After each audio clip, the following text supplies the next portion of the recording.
are investigating the attempted assassination of former President Donald Trump at a rally in Pennsylvania yesterday. Take a look at what happened. Blair, can I get...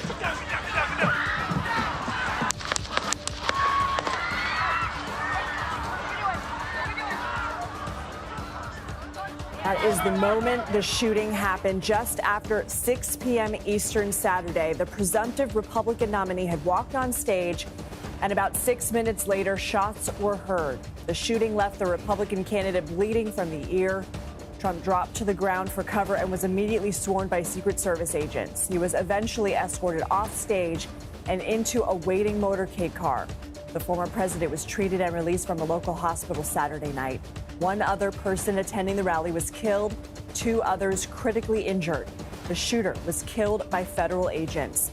In a post on Truth Social, Donald Trump said in part, quote, "I was shot with a bullet that pierced the upper part of my right ear. I knew immediately that something was wrong and that I heard a whizzing sound, shots, and immediately felt the bullet ripping through the skin."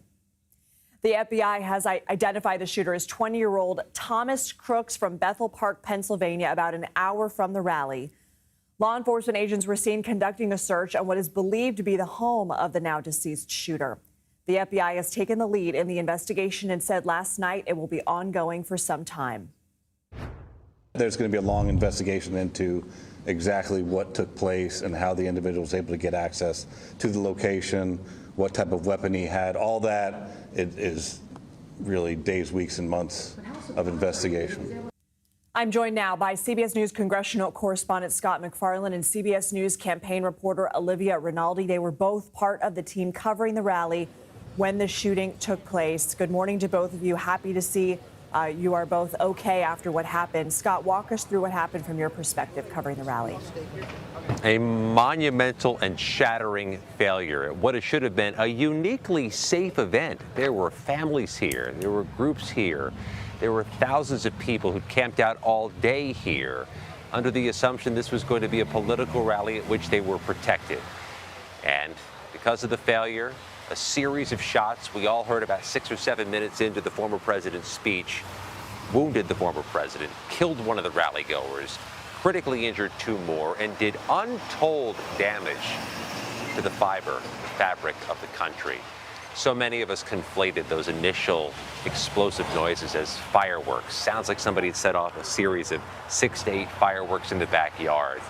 When it became known, or at least suspected about 10 seconds later, that we had to get cover, that it might be something more sinister, that it might be gunshots, we were among the few who had the luxury of somewhere to take cover. We were standing on those elevated press risers that were behind the crowd next to the cameras. We were able to jump down and get beneath the risers. But for this crowd, which was jammed in like a rock concert, standing room only, shoulder to shoulder, there was nowhere to hide. There was no ability to take cover. And I think so many people, as they exited here, were trying to process, Lindsay, something our generation's never seen before. We saw Trump rally goers embracing in tears after, checking on each other. Just a unifyingly tragic event.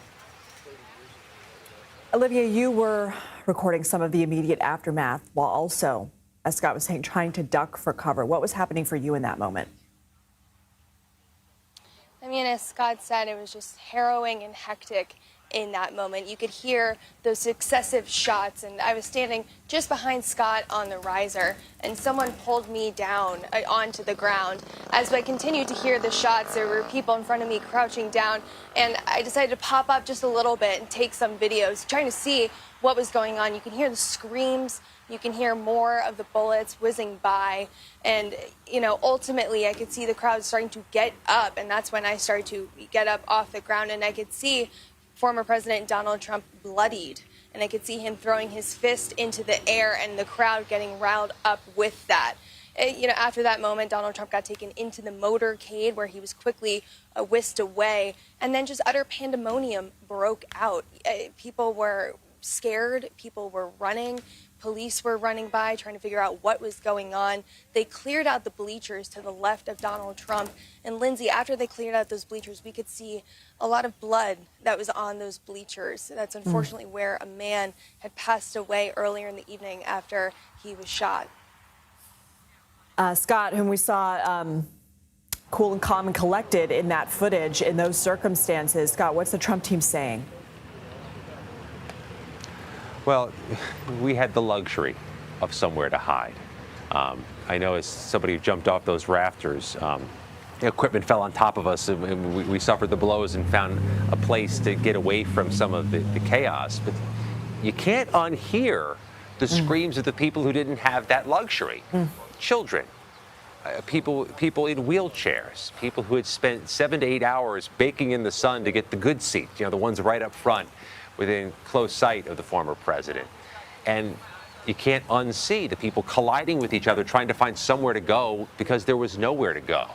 I think what helped level and ground the crowd was that the former president popped up and defiantly raised his fist. That helped. But I also can tell you, and Olivia can back me up on this, some in the crowd, some turned on us.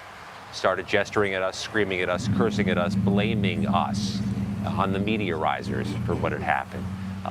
That did cool off. I think the former president bouncing up and defiantly championing his well-being helped cool off what was going to be a very hot crowd. And Olivia, that said, what are we hearing from the former president? What is the scene like this morning? It's quite locked down here this morning, just driving around trying to find a place to talk to you. Everything is pretty locked down. There's an incredible amount of police presence here because this is an active crime scene. They are still investigating who this person is, how he got here, how he got on top of that structure to be able to take that shot. We are hearing from the former president today saying he's feeling okay, saying that there's more to come. He will be in Milwaukee. We still have the Republican National Convention this week. There's still a major news story where Trump becomes the official Republican nominee and he has to name a vice president. So all of this is coming at a very contentious moment, Lindsay, a very fraught political moment in the country. But also there are specific things that the Republican Party needs to do to formally nominate Donald Trump and move forward with the election to November. So I suspect there will be a lot of news unfolding in the coming days, not only as this investigation unfolds here, but also as we learn the steps the campaign is going to take forward, whether or not they're going to have rallies like this outdoors. Right. These rallies are so typical for the Trump campaign. I go to one at least once a week as of late, covering them. And so it'll be interesting to see if that's still the posture, if Secret Service is going to allow them to hold these outside, or if it will be strictly indoors with tons more security and perhaps even smaller events going forward just to mitigate the security risks. Right. And Scott, we don't want to focus too much on the shooter, but what are we learning? 20 years old, Thomas Crooks is his name. He's from about an hour away in Bethel Park, Pennsylvania. And for a 20-year-old, he is distinguishable in that he does not have much of a social media presence to mine through or look through. An hour away means he's not from Butler County, Pennsylvania. To give you a bit of a sense of Butler County, Pennsylvania, you're north of Pittsburgh in a county that is Trump 2-1 in the last election. And the local congressman who represents this area, Lindsay, told the crowd they love this venue where the event was, the Butler County Agricultural Farm Fair area, because you can get a big crowd inside and easily accommodate a Trump-sized crowd. We haven't gotten estimates yet from a fire marshal or somebody official, but clearly there were thousands of people here. And some of them arrived as early as 6:45 in the morning. Those are the people who got the front row seats and had a sadly uniquely close-up perspective of what happened. We just got an update from the hospital. No change in that 2 patients are still in critical condition at a hospital in that area. To echo Scott's words, damage inflicted to the fabric and fiber of our country. We're so happy that both of you are okay and taking care of yourselves in this time. Scott McFarland, Olivia Rinaldi, thank you. President Biden says he spoke with former President Trump following the assassination attempt. He condemned the attack at a press conference last night. There's no place in America for this kind of violence. It's sick. It's sick. It's one of the reasons why we have to unite this country. We cannot allow for this to be happening. We cannot be like this. We cannot condone this. CBS News correspondent Skylar Henry joins me now. Skylar, what do we know about that conversation? Hey, Lindsay. Yeah, we asked President Biden through various points following that press conference the travel pool did, what the context of that conversation was. He ignored our questions. He arrived back here to the White House late overnight.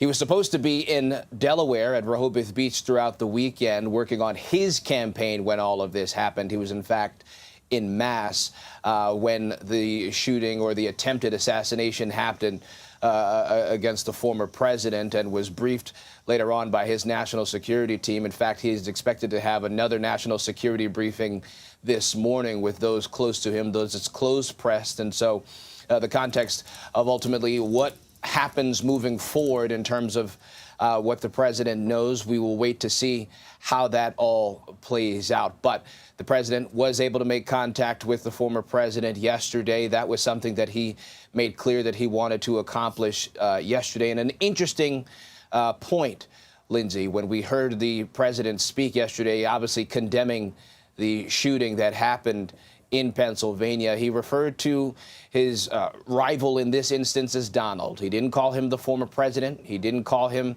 his Republican opponent, but by his first name, clearly showing that he was looking to try to speak to the man, not another politician, not someone who he feels as if will be his competition come November, but someone just trying to make sure that he is okay. We'll see whether the White House releases the context of that conversation later on today. I understand there have been some changes even where you are outside the White House. What is Secret Service doing? Yeah, so typically when we get into the North Lawn where we are right now, it's relatively, I don't want to call it loose, but it's much easier for those who are properly credentialed to get inside of the building. But law enforcement has blocked off Lafayette Square Park, which is right across the street from the White House, as well as other blocks surrounding the area. We've seen security posture certainly step up. There are squad cars blocking off several roads. There are Secret Service personnel with long guns outside just to ramp up the sense of security in and around the White House right now. No civilians have been allowed to typically come to what is the fence just outside of the White House to take pictures, to look at the White House. Usually by this time we're hearing folks with either music or, you know, some peaceful protest or something like that happening out here. It is absolutely quiet here on the North Lawn, something unusual for a Sunday morning, especially when the weather is as nice as it is. What is the president's schedule today, this week? Do you expect changes? Yeah, so the president is supposed to meet with his national security team at around 10:30 this morning. He will then be briefed by his full team, obviously getting the latest as far as the investigation is concerned. We should point out that the FBI is now leading the investigation in Pennsylvania.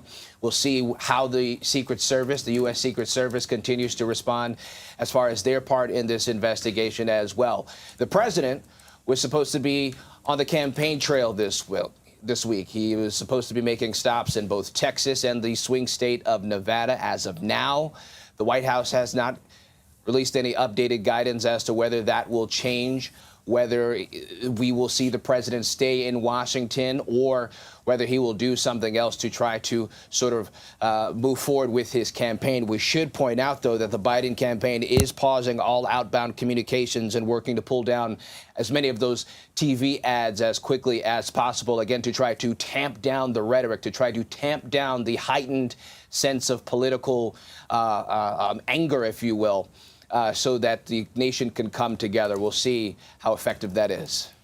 Skylar Henry, thank you so much. When former President Trump got up, he had some blood on his face. And I don't know if that was from the Secret Service tackling him, or I don't know what that was from. Yeah. How are you feeling right now? Distressed.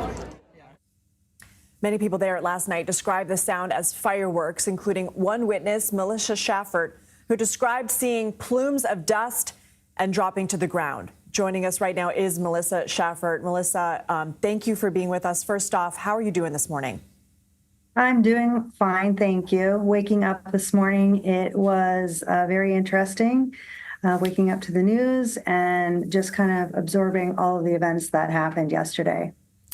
I mean, you have described the chaos of the moment. You actually said you didn't know the former president was injured until you got home last night, right? That is correct. At the Butler Farm Show, the reception to anything online is very minimal. So we did not know actually the extent of the injuries, that he was actually hit. And as soon as I drove home 35 minutes to Grove City, PA, I turned on the TV and watched the actual events unfold. And it was unbelievable to see what had actually happened and to realize that we were right there and we didn't even know the extent of what was happening. When you were trying to get out of there and leave the event, you said it had taken 35 minutes. I looked up and it appears you live about 30 miles away from this event. Did it take you a long time to get out of the event? Were cars being checked? Were people being questioned? I did not see anyone being checked or anyone being questioned. Everyone was very polite. When you go to these events, everyone is always very kind. The energy is very positive. But no one was being questioned or checked. However, we were parked by the building that the shooter was shot on top of, and there was a police presence there. Again, we didn't realize until about 10 or 11 last night that that was actually where the shooter was. But nobody stopped you, law enforcement, to ask you anything or check your car? No. Okay. It was quite interesting. I have a video posted on my Facebook under Melissa DiNardo, and I am right there on the scene where the bullets came through and hit a tractor, and the police presence is very heavy, the Secret Service. And you can see that people are just scrambling, the Secret Service, the police, the state police, and no one is being detained and no one is being questioned at that point. And that, to me, is why I had my video camera on and rolling. I found it very concerning. We're watching some of the video that you shot right now. Melissa, what do you want people to know who are listening to your story right now?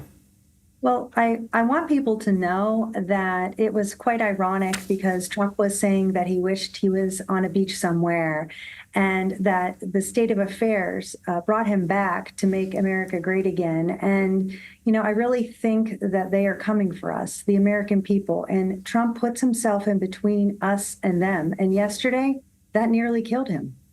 Melissa Shafford, we know that you were there because you are a supporter of Donald Trump. We appreciate your time. We're glad you're okay. Thank you. How will the assassination attempt on former President Trump impact the start of the RNC? Our Major Garrett will join us from Milwaukee. Plus, police comb the shooter's Pennsylvania home for clues. What we're learning about the gunman. You're streaming CBS News 24/7.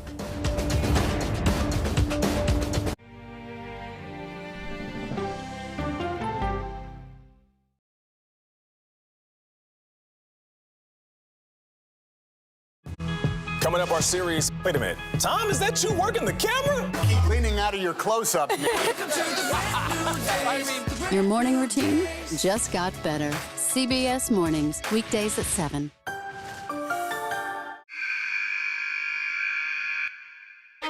I had progressively fallen deeper into the world of online sports betting. The risk is the rush. What do you think is driving the spike in popularity? I think it's legality.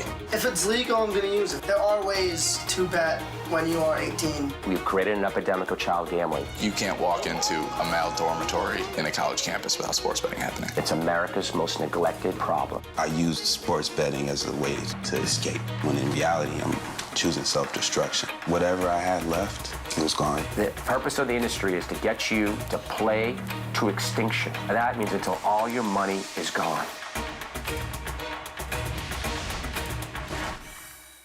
Go to the ends of the earth. Reach for the stars. Yeah, I just took off. That kind of thing. Oh, that's pretty good. Because there's always something new under the sun on CBS Sunday morning. An original documentary from CBS reports. That desired farm is a wonderful place to raise children, and it still is. Promises broken. Black Americans have been the target of racism and discrimination pretty much from the time they acquired ownership in the land. Costing black farmers hundreds of billions in generational wealth. They did everything to make sure we were run off that land. But communities are uniting to continue the fight. Collective ownership is powerful. for. To keep their land and their dreams alive. To watch my children play on land that we own means everything. So land is power. Most definitely. 40 Acres and a Mule, now streaming on the free CBS News app. People with developmental disabilities were once sequestered by the hundreds of thousands in institutions. Many of our fellow citizens are suffering tremendously because lack of attention, lack of imagination, lack of adequate manpower.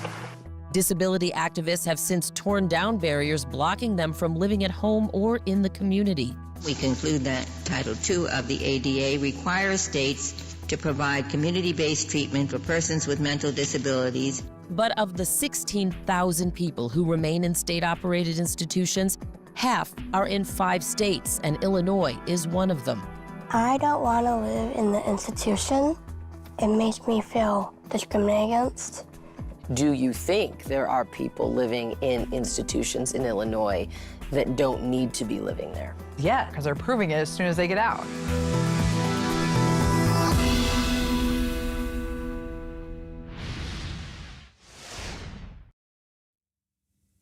The investigation into the assassination attempt on Donald Trump is focusing on the shooter. Police searched the gunman's home earlier looking for any evidence or any clues toward a motive. He lived about an hour south of the rally location. Anna Schechter is with me now. She's a senior coordinating producer for our CBS News Crime and Public Safety Unit. So, Anna, where does the investigation go from here? So they have secured his home, and the FBI is meeting with his family members in the suburbs of Pittsburgh. So right now, initially, the search for other weapons or explosives, if anyone else was involved, there is no indication of that at this point.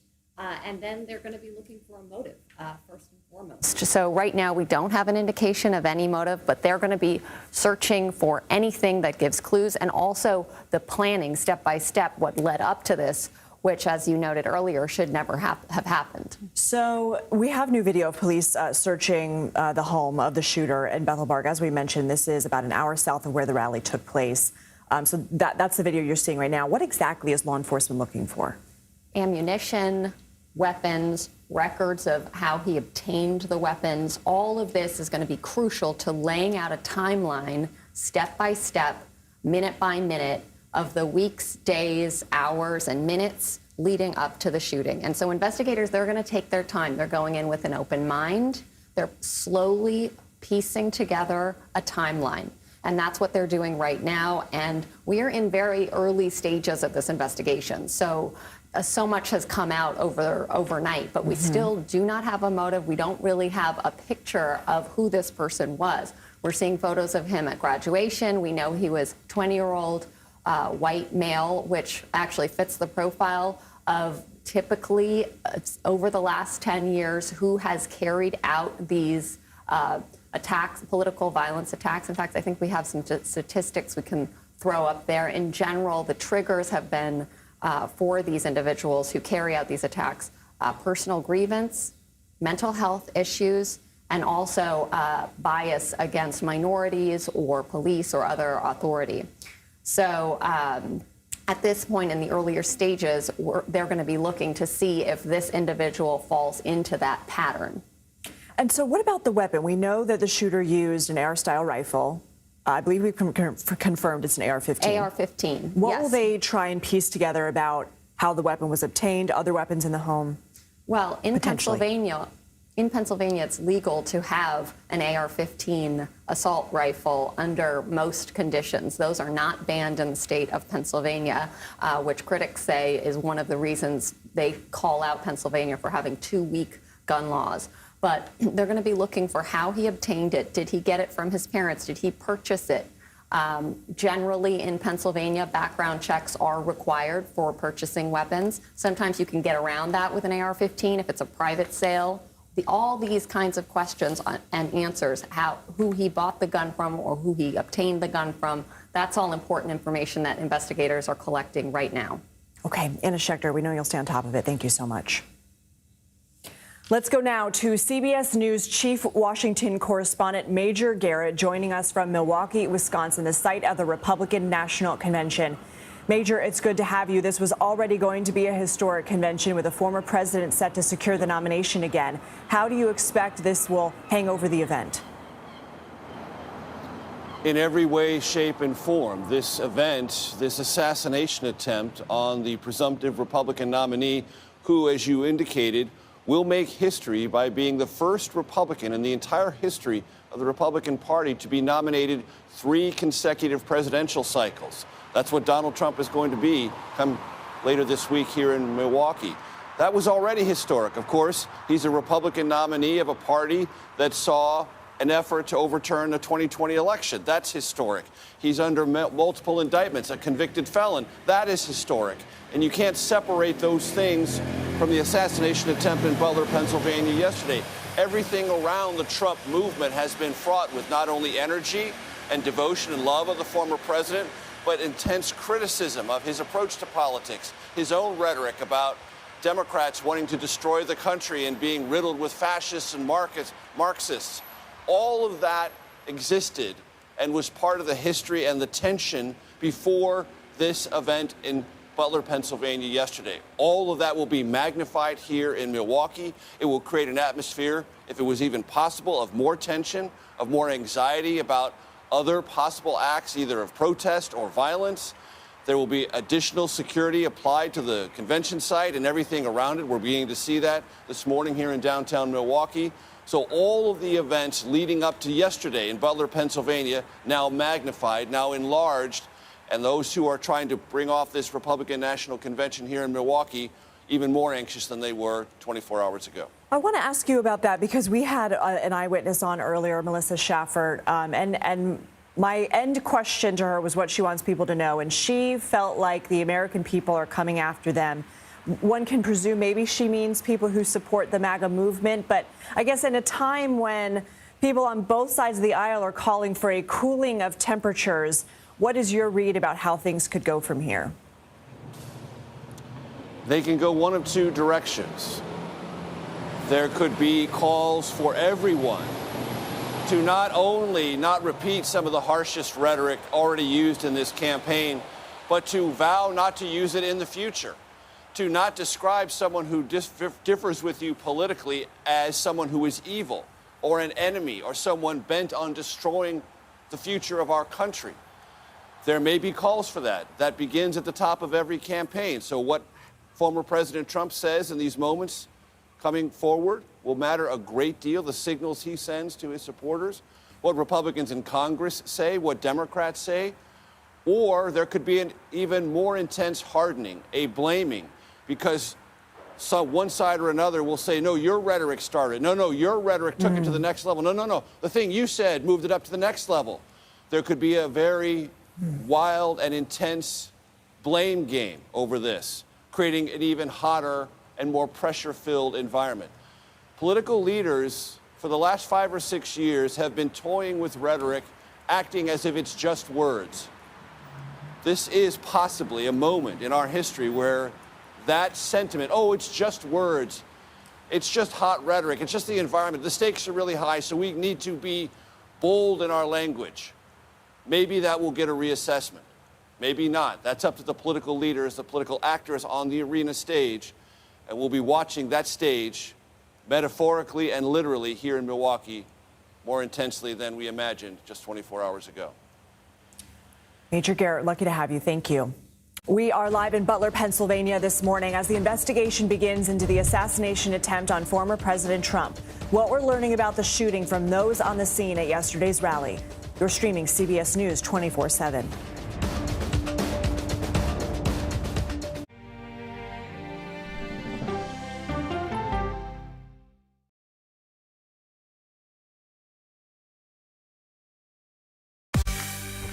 On our places, bright, shiny faces. When you wake up in the morning, we want to be your go-to team. Nate has one of the quickest minds I've ever seen. Tony has a way of making people feel comfortable. Gail has this unbelievable knack to ask the question that you're asking at home. I've been told I could talk to a tree, and that's pretty much true.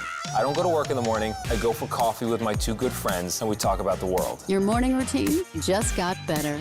CBS Mornings, weekdays at 7. It didn't seem like anything could happen, because nothing ever happens in East Palestine, but it did. The Authorities released toxic fumes from 5 derailed train cars. Resident, please evacuate. Acute bronchitis due to chemical fumes. Did you ever have these problems before the derailment? No, ma'am. This neighborhood's not safe no more. We can assure the community that there's not vinyl chloride entering their communities. Then why are there so many people feeling these various symptoms of bloody noses or difficulty breathing, bronchitis? That's a hard question to answer. We're talking about one of the most blatant releases of a mixture of some of the most toxic chemicals that we've seen in America. I feel like now I have a duty to warn other communities. If my daughter has to watch me die of cancer, at least it saves someone else.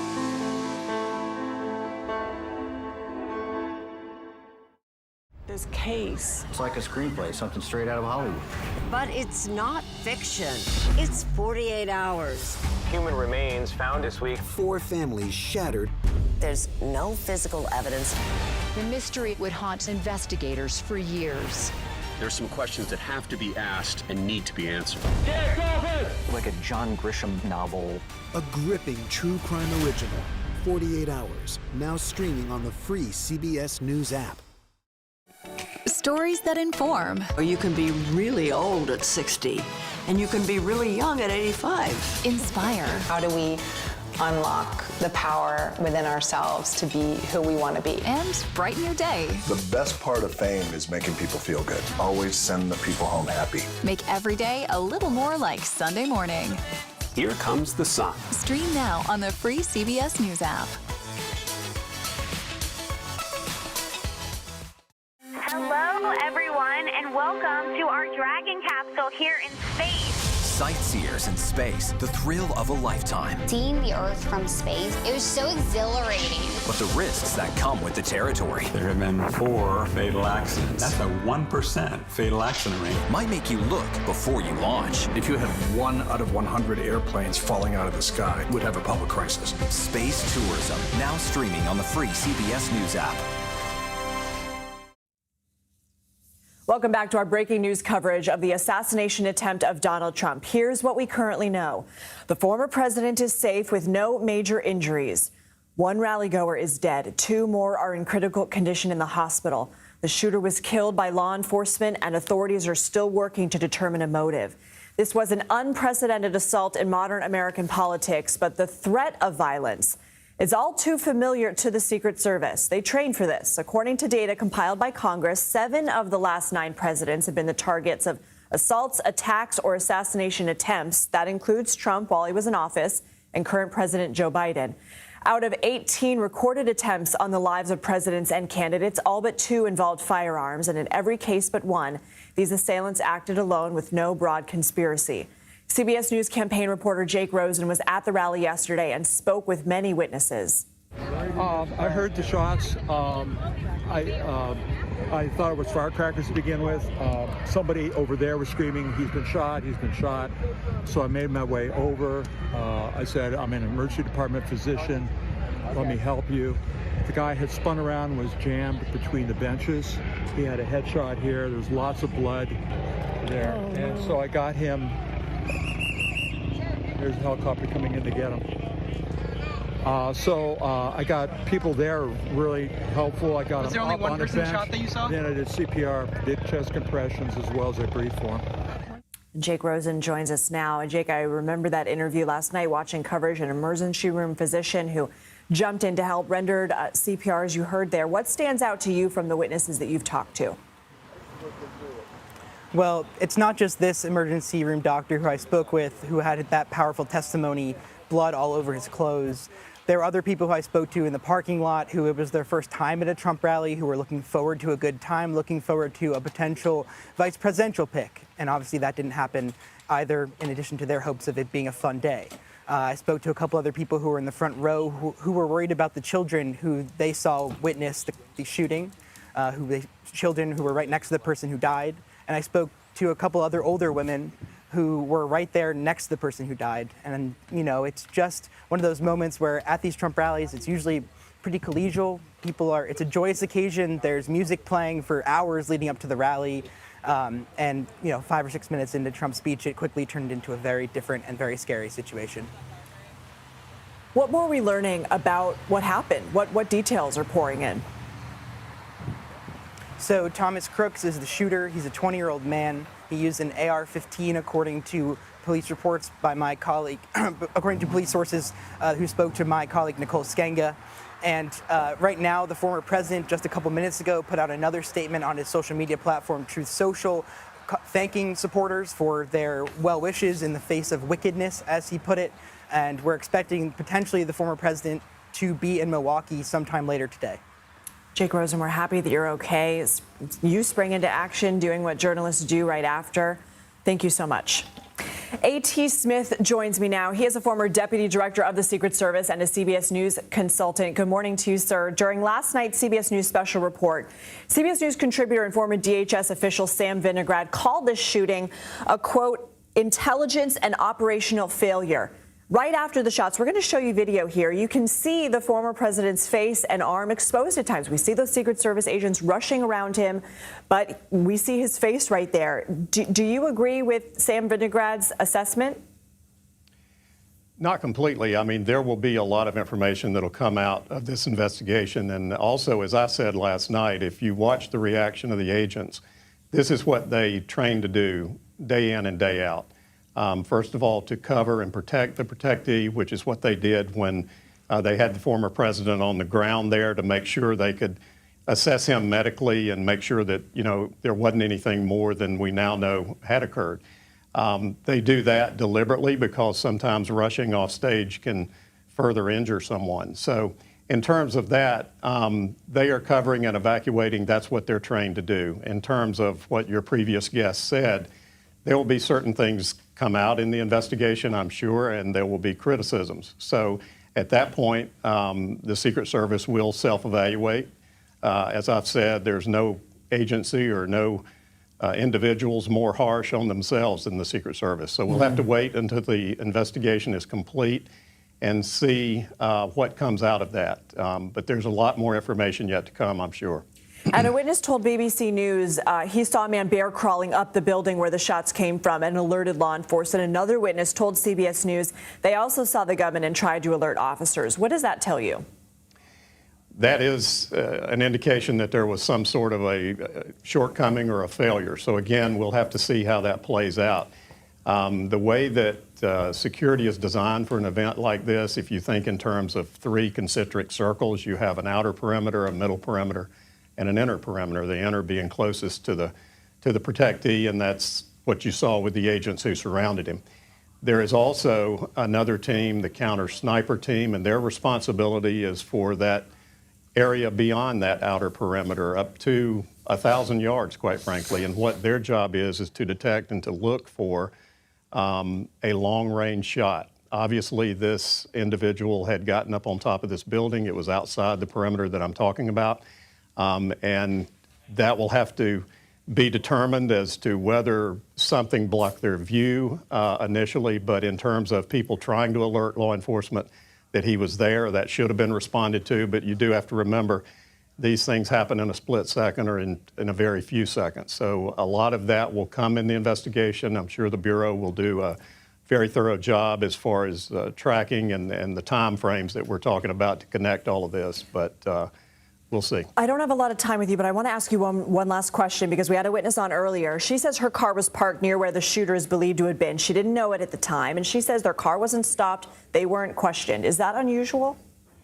If it's in close proximity, certainly, and inside or close to that perimeter I'm talking about, that car should have been checked and should have been probably looked at. On the other hand, if it was outside the perimeter, it may not have been. If folks like the witness have concerns, you know, the FBI has set up a toll-free number where you can call in and report things like that, and I know that this is the kind of information they will want to hear. It's 1-800-CALL-FBI, and so anyone who has information that maybe has not yet spoken to law enforcement, or again, something slipped through the crack yesterday, I would encourage them to call.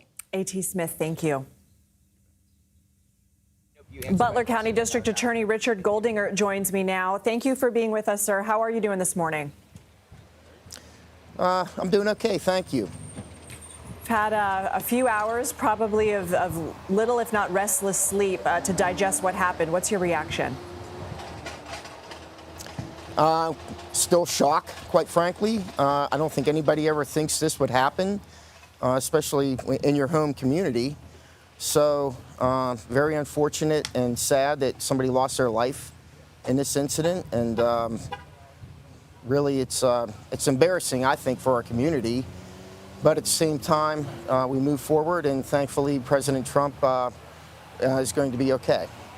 What can you tell us about the investigation in which law enforcement agencies are involved? So currently, the Pennsylvania State Police locally are handling the investigation. The FBI is also involved, and so they're sort of working together on it to determine, how this happened and if there were any other individuals involved. At this point, we don't believe there were. But they'll conclude their investigation and determine from there how this exactly happened. What can you tell us about the shooter's history? I'm sure you guys have run his name. Have you found anything regarding priors or whether he was known to law enforcement agencies in the area? We don't really know a whole lot about him, honestly. He not very old. He's not from Butler County. He's from south of Pittsburgh, so. He was not known in our community anyway, and we don't know that he really had any previous history of that this could happen with him. What questions do you have, sir, about how he was able to get to an elevated area so close to the stage? Well, that's a great question, and I'd like to know that myself. I would have thought that these buildings that are adjacent to the venue would have been secured, and I do believe they were. So I don't know how he could have gotten to that location and accessed a rifle as he did. And so those are questions that still need to be answered. Richard Goldinger, Butler County District Attorney, we thank you very much for your time, sir. Thank you. A lot of questions for the Secret Service. How could a gunman get so close, as we mentioned? Our Ed O'Keefe joins us next. You're streaming CBS News 24/7.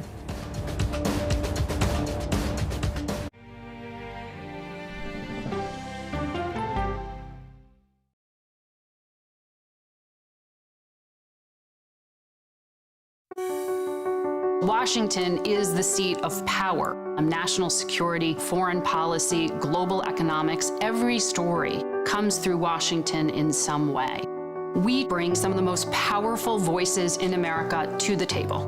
We don't just ask the questions, you have to go deeper. We try to understand what's at the heart of the issue we're talking about, to then come forward with solutions. Face the Nation on CBS.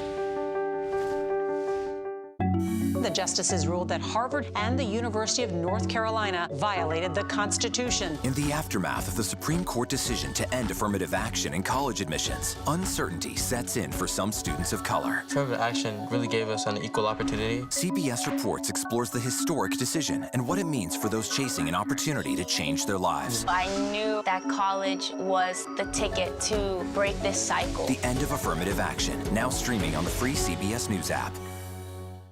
America Decides is your place for fact-based, unbiased reporting. At the White House, at the Capitol, on the campaign trail. What do you say to those in your party? Any cracks in the Republican Party? Our reporters and our anchors travel the country talking to voters like you about the issues that matter most. Immigration is really a factor right now that are going to be driving your decisions. What would you say to those who say, look, that's just democracy at work? Listening to you and bringing your voice into our coverage. I want a strong, proud America. Is democracy on the ballot in 2024? Let us help you decide. America Decides on CBS News 24/7. Stream our expanded one-hour program Monday through Thursday at 5 p.m. Eastern.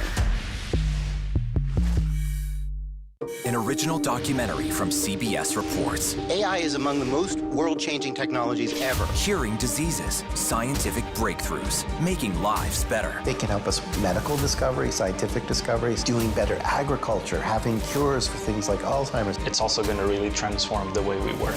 The uplifting potential of artificial intelligence is limitless. It gives you a friend, somebody to chat with 24/7 that is non-judgmental. He makes me feel loved and desired. And so are its downfalls. The problem with all this AI is that it's unpredictable and uncontrollable. The choices we make now will have lasting effects for decades, maybe even centuries. The ChatGPT revolution, now streaming on the free CBS News app. We are about to see American weapons in the hands of Mexican cartels. A gun pipeline to Mexico. We are arming the cartels. 100%, no doubt about it. Happening right under our noses. Who's doing something about this? Nobody. A CBS Reports exclusive. Most Americans have no idea that we are effectively arming the enemy next door. This is the story the American people need to know. Arming cartels, now streaming on the free CBS News app. We have seen an outpouring of support from both sides of the aisle for former President Trump and for the rally attendee who lost their life in yesterday's attack. House Speaker Mike Johnson is vowing to conduct a congressional investigation into what happened, saying, quote, "The American people deserve to know the truth." Former House Speaker Nancy Pelosi saw political violence up close when her husband was attacked in their home. She said, quote, "I know firsthand that political violence of any kind has no place in our society. I thank God that former President Trump is safe." And former Congresswoman Gabby Giffords, who survived in an assassination attempt in 2011, said, quote, "Political violence is terrifying. I know. I'm holding former President Trump and all those affected by today's indefensible act of violence in my heart." CBS News senior White House and political correspondent Ed O'Keefe joins us now. Ed, you see standard Secret Service protections every day at the White House. What kind of protective barriers are typically there placed by the Secret Service compared to an event at a rally like yesterday? So, Lindsay, it's important for people to remember that the Republican National Convention is classified as a special national security event, or an NSSE, National Security Special Event. Presidential inaugurations, the Super Bowl, a handful of other sporting and entertainment events across the country, and these conventions are always classified as such. So what you're seeing is, for example, this black non-scalable fencing. This is the exact kind of fencing that was around the White House for about 2 years and was up earlier or during the week last week as a precaution during the NATO summit. They put it up in the event of protests or large crowds for whatever reason wanting to come towards the White House. There was no such convening of people around the White House, but they put it up as a protection. And they put it up here as well because we're told, or we had been told ahead of last night, that this is the hotel where Donald Trump is expected to stay when he's here in Milwaukee. If that is still the case, experience would suggest that this perimeter around this hotel will probably get pushed back another block that way behind the camera to keep crowds away. It's just before 8 a.m. here in Milwaukee, so there's not large crowds out here anyway, necessarily. This is a non-residential part of downtown Milwaukee. But they anticipate, once he arrives, or they had been anticipating before he arrived, that there would be crowds potentially milling about, trying to catch a glimpse of him going to and from the Fiserv Forum, which is a few blocks away, where the Milwaukee Bucks play, which is where the convention is being held. So this is what a large-scale event like this would look like, whether it's the Super Bowl or a convention. And now we're expecting that the perimeter will be expanded over the course of today ahead of the former president's eventual arrival. What kind of questions will be asked of the Secret Service, considering a bullet was mere inches away or even grazed the man they're supposed to protect? Well, I think there'll be a lot of questions about whether these kinds of rallies should be held outdoors, and if so, why there weren't precautions taken for those roofs of the structures that were about 400 or so yards away and beyond, if you look at the maps and the layout of that situation. Certainly, anytime we as reporters or anyone who decides to show up for these events shows up to attend them, you go through security screening, not unlike what you go through at the airport. It might not be as rigorous because there aren't machines, but people are told, don't bring certain things in. If you do, you're going to have it taken away from you. You usually have your bags hand-checked by Secret Service or TSA agents that are deployed to do this. In the case of reporters, we have to show up hours in advance to have everything from the camera to my backpack searched for potentially dangerous materials, and it can take a while to get through those lines. We were doing it, for example, Friday night at a Detroit high school when President Biden spoke. Our teams that are there in Butler, Pennsylvania, would have done that yesterday pretty early in the day in order to get screened. So they're designed to be very protected perimeters. The problem is this guy was just beyond them. So there's going to be a lot of conversation about outdoor stuff, whether they could have caught this. Remember, we've heard for years how difficult it is for law enforcement at all levels to be tracking social media activity for these kinds of threats or signs of it.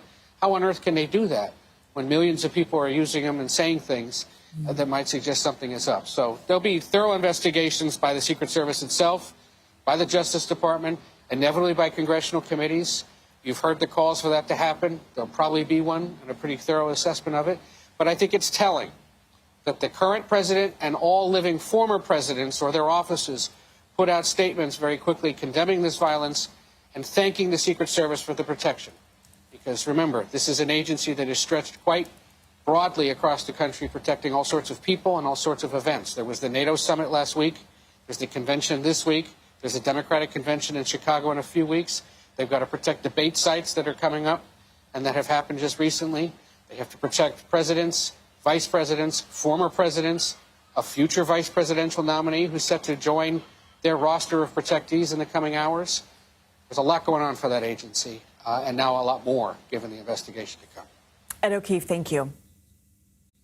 How will this assassination attempt impact this week's RNC? We're back live in Milwaukee with the latest. You're streaming CBS News 24/7.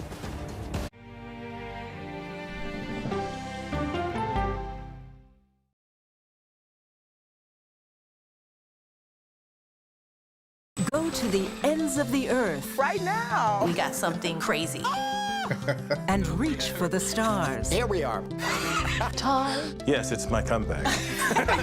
Hey, this is pretty fun. But wait, there's more. Experience thought-provoking, Welcome to the idea of being a human being. innovative, and truly original reporting. Look through a telescope and go, wow. Because there's always something new under the sun on CBS Sunday morning. At this moment, terrorists could be plotting another attack. 9/11 triggered a counter-terrorist system that included a secret database. This person needs a closer look. A growing list of nearly 2 million people, including some Americans who say they're innocent. For 1 hour flight, I have to spend 6 hours to go and come back. CBS Reports explores the system, the people responsible for it, and those pushing for change. I'm not fighting against them. I'm fighting for them to do the right thing. The Watch List, now streaming on the free CBS News app. Don't miss true crime anytime you want, anywhere you go. With the 48 Hours podcast. Real crimes, real lives, real justice. There's some questions that have to be asked and need to be answered. Listen to 48 Hours on Apple Podcasts. An original documentary from CBS Reports. Imagine yourself in Manhattan with no police, no army, no mayor. The people of Haiti stare down poverty, corruption, natural disasters, and violence.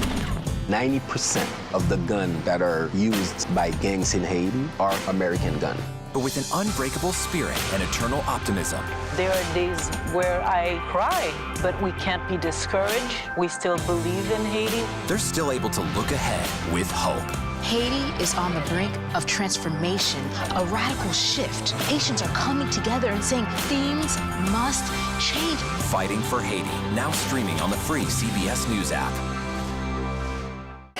Hey there, welcome to The Uplift. I thought she was a groom, and I stepped back and I went, oh, you're the queen.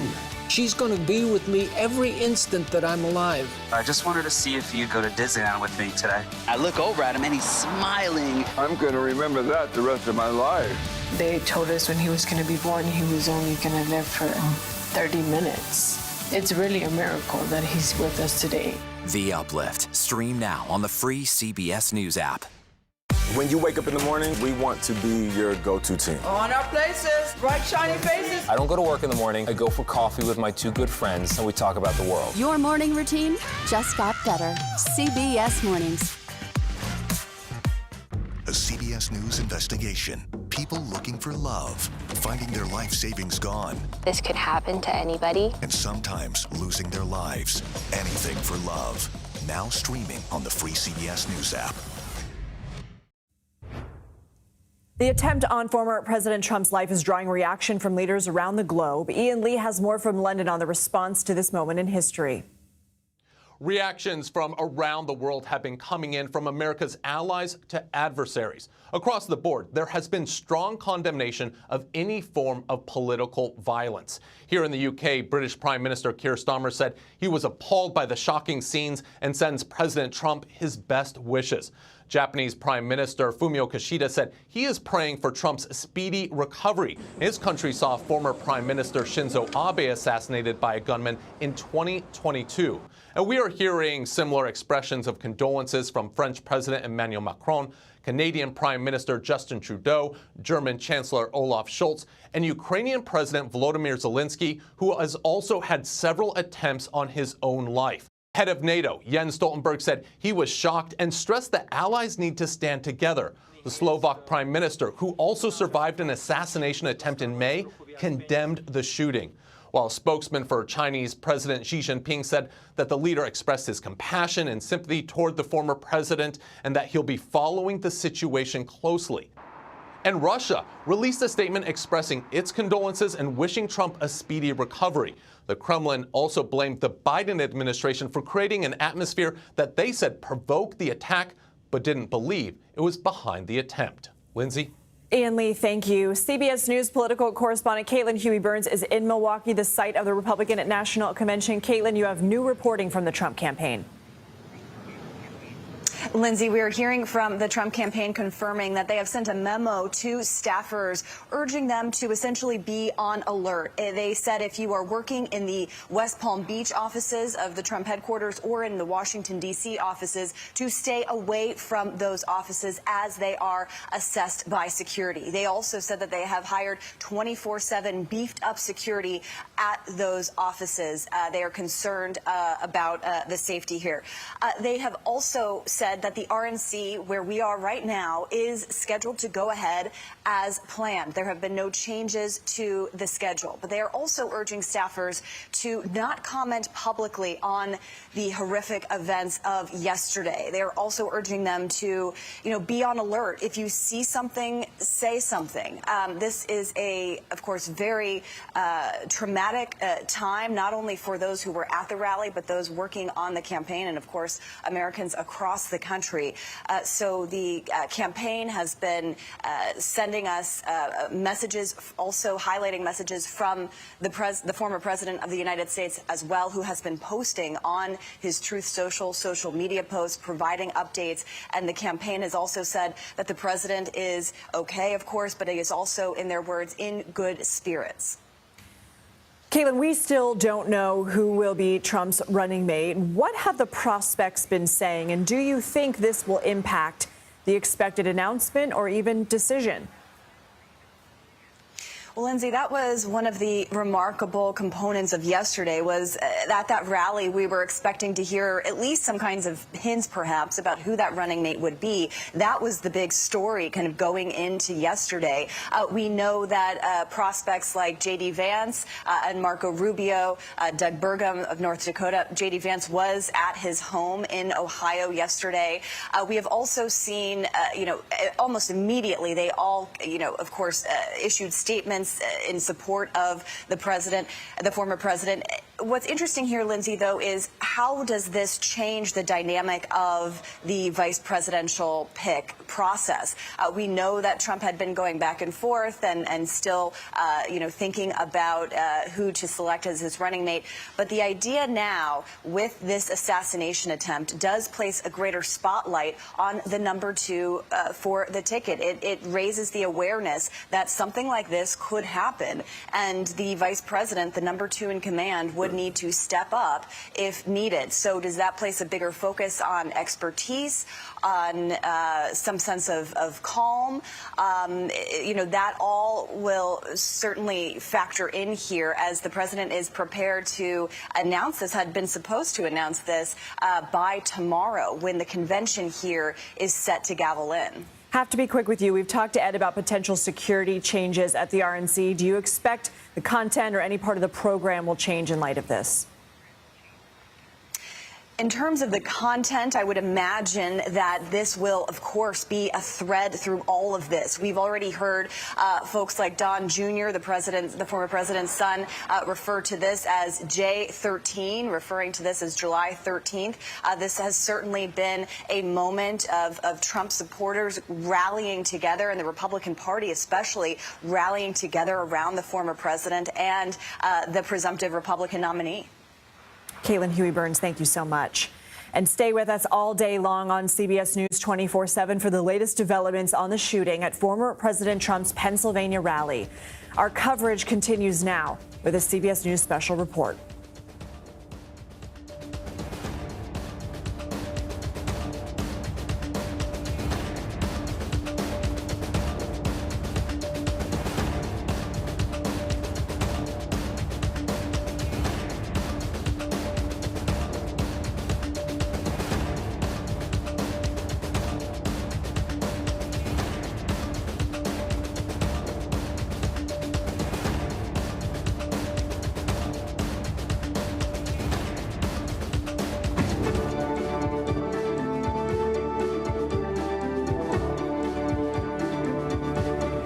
This is a CBS News special. I'm John Dickerson in New York.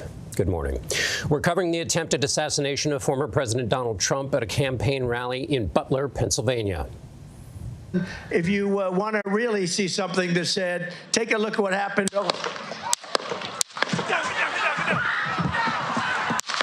Everybody's screaming drop, and you can see the blood like splatter on his face, and the Secret Service just barricades him. I heard screams, and I heard another pop, and I seen just chaos and emotion everywhere. To carry this day in my memory for the rest of my life, like, I'll never forget this. Nobody will ever forget this. That it's hard to unhear those bullets.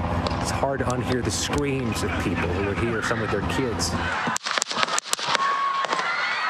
The FBI stands with the people of Butler County in western Pennsylvania, and our hearts go out to the victims of this heinous act. There's no place in America for this kind of violence. It's sick.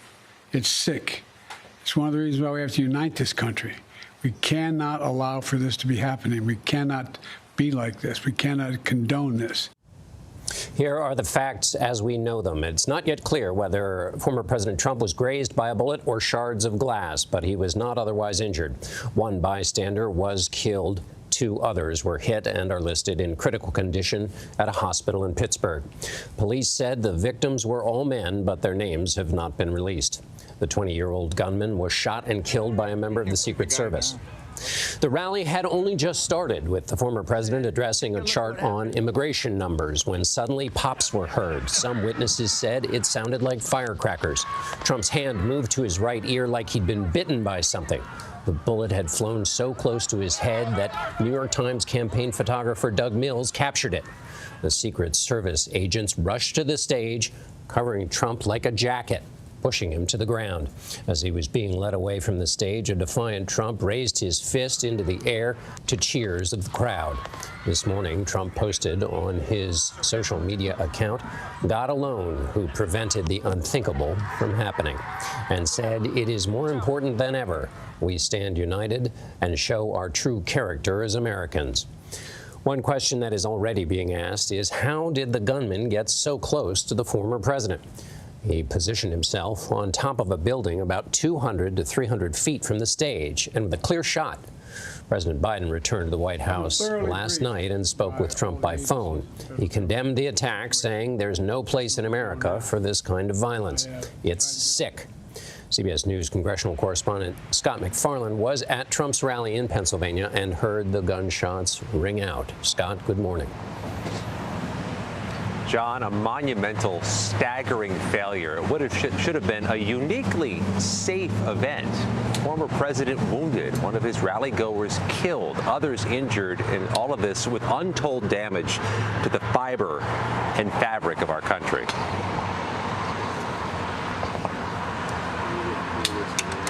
And you know, that's a little bit old, that chart. That chart's a couple of months old. Minutes into a rally for the presumptive Republican presidential nominee, shots rang out. Donald Trump could be seen grabbing the side of his head before being swarmed by Secret Service. Aaron Autenreith was in the front row. When he turned to the right, I could see the blood from the top of the ear to the bottom. It's not yet clear whether Trump was hit by a bullet or glass, but blood could be seen across the side of his face as Secret Service agents ushered him off stage. Trump said in a social media post he was injured when a bullet pierced the upper part of his right ear. New York Times photographer Doug Mills captured the moment the bullet flew past Trump's head. He could be seen raising a fist in the air as Secret Service agents escorted him to a nearby motorcade. He started shooting. Bow, bow, bow, bow. About 4 to 5 shots rang out. New video from TMZ shows the gunman firing at the former president before being shot and killed by a Secret Service sniper. The FBI has identified the shooter as 20-year-old Thomas Matthew Crooks of nearby Bethel Park, Pennsylvania, seen here accepting his high school diploma in 2022. A motive for the shooting is still unknown. Right now, we're tracking down all leads and doing all interviews and tracking anything that we can regarding suspicious locations, vehicles, locations, interviewing individuals. So it's all related to this event. Law enforcement sources tell CBS News Crooks fired an AR-style rifle from the top of a shed about 200 to 300 feet away from where Trump was speaking. At least one spectator was killed, and 2 others were injured. Somebody over there was screaming, he's been shot, he's been shot. So I made my way over. I said, I'm an emergency department physician. Let me help you. The guy had spun around and was jammed between the benches. He had a headshot here. There was lots of blood, and he had brain matter. Witnesses said they spotted the gunman and even pointed him out to security before he started shooting. I'm thinking to myself, I'm like, why is Trump still speaking? Why have they not pulled him off the stage? I'm standing there pointing at him for 2-3 minutes. Secret Service is looking at us from the top of the barn. I'm pointing at that roof, just standing there like this. And next thing you know, 5 shots ring out. Law enforcement defended their security preparations at a press conference late Saturday. In their defense, what I would want to say is it is incredibly difficult to have a venue open to the public and to secure that against any possible threat, against a very determined attacker. President Biden returned to the White House overnight, and aides for both men said they spoke on the phone. There's no place in America for this kind of violence. It's sick. It's sick. It's one of the reasons why we have to unite this country. We cannot allow for this to be happening. We cannot be like this. We cannot condone this. This was expected to be Trump's final stump speech before the Republican National Convention begins Monday in Milwaukee. Minutes before he walked on stage, multiple sources said Trump was poised to potentially announce his pick for vice president, and that in recent days he'd met with Florida Senator Marco Rubio, North Dakota Governor Doug Burgum, and Ohio Senator J.D. Vance, who updated reporters on the former president's condition. I've heard he's doing okay. Okay. Yeah, thank you. John, in his social media post, the former president says his prayers are going to those who were wounded on those rafters behind him. Scott, you were there. Tell us about where this rally was taking place, what it felt like. This is, regular old politics, retail politics done on a weekend. It is often a joyous and an atmosphere of celebration and delight. Yeah, Butler County is one county north of Pittsburgh. It's a heavy Trump political county. This is in one of the more rural stretches of Butler County. It was at a farm event center, the type of place you go to see a farm show. I saw so many families there, so many children there. When the shots rang out, John, those of us who were on those elevated press rafters with the cameras had the luxury of jumping down and sheltering beneath the rafters. We had a place to hide. But in that crowd, standing room only, shoulder to shoulder, people had nowhere to hide. They could try to get on the ground. They could try. And what I can't unhear are the screams of some of those children, the parents of those children, people colliding with each other with nowhere to go as shots rang out of what was supposed to be the safest place around. Scott, thank you. Joining us now is Aaron Autenreith, who was at the rally and was an eyewitness to the attack. Aaron, thank you so much for joining us. You're welcome. Tell us your experience. I had volunteered and arrived 7 o'clock in the morning. So the volunteers normally, and I checked in the media. So I got first row seats directly. I was directly in front of President Trump. I would say I was 15 to 20 feet away from him. And I heard the pops. There was 4. It sounded pop, pop, pop like fireworks. And I'm thinking somebody in the neighborhood is having a party and they're shooting off fireworks. Then Trump crouched a little bit, but the 4th Secret Service jumped on the stage, pushed him down to the ground, and then pushed all the reporters down that were down on the ground, too. There was like a pile of 5 of them. And then we just didn't know what happened. Then the guys with the black long guns came on the stage and said, okay, clear right, clear left, lift him. They lifted him up. They lifted him up straight. I saw his face. I knew he was okay because his face wasn't graven, or I saw blood on the right cheek. And Trump said, I have to get my shoes on. So they must have fallen off when they pushed him to the ground. Then he turned to the right to exit down the steps. That's when I saw the blood on the ear. It wasn't gushing, but the picture that they're showing now, he was like 5 more steps closer to those steps. That's when there's more blood. Immediately, there wasn't that much blood, and I was thinking he got hurt by being pushed to the ground. Then they whisked him off in the black sedan. Then a couple minutes later, none of us really thought there was a shooting until I saw a gentleman who had spoken earlier at the rally who came behind our row, and I saw the blood on his shirt. His name was Rico Elmore. He was near somebody that was shot, and they were exiting. That was the first time we realized. But the amazing thing was not a one of us ran, crouched, did anything. We all were only concerned about the president. Aaron, afterwards, after this drama that you just so accurately described, how have you been thinking about it? Did you talk with other people who were there at the rally with you? What did you make of this moment that you were witness to? Well, there was a lot of talk because I didn't leave right away. You know, I stayed. I had some water because I came alone. I mean, this was a very safe place. And my car was only the 4th one in the parking lot, so I knew I wasn't going to get out anytime soon. I had seen on people's phones, like, pictures of the shooter. Somebody saw him on the ground, dead. I mean, people had all this stuff on their phones. It was amazing. I was just in the front right in the beginning, staring at everybody coming onto the stage, looking to see if there was any family.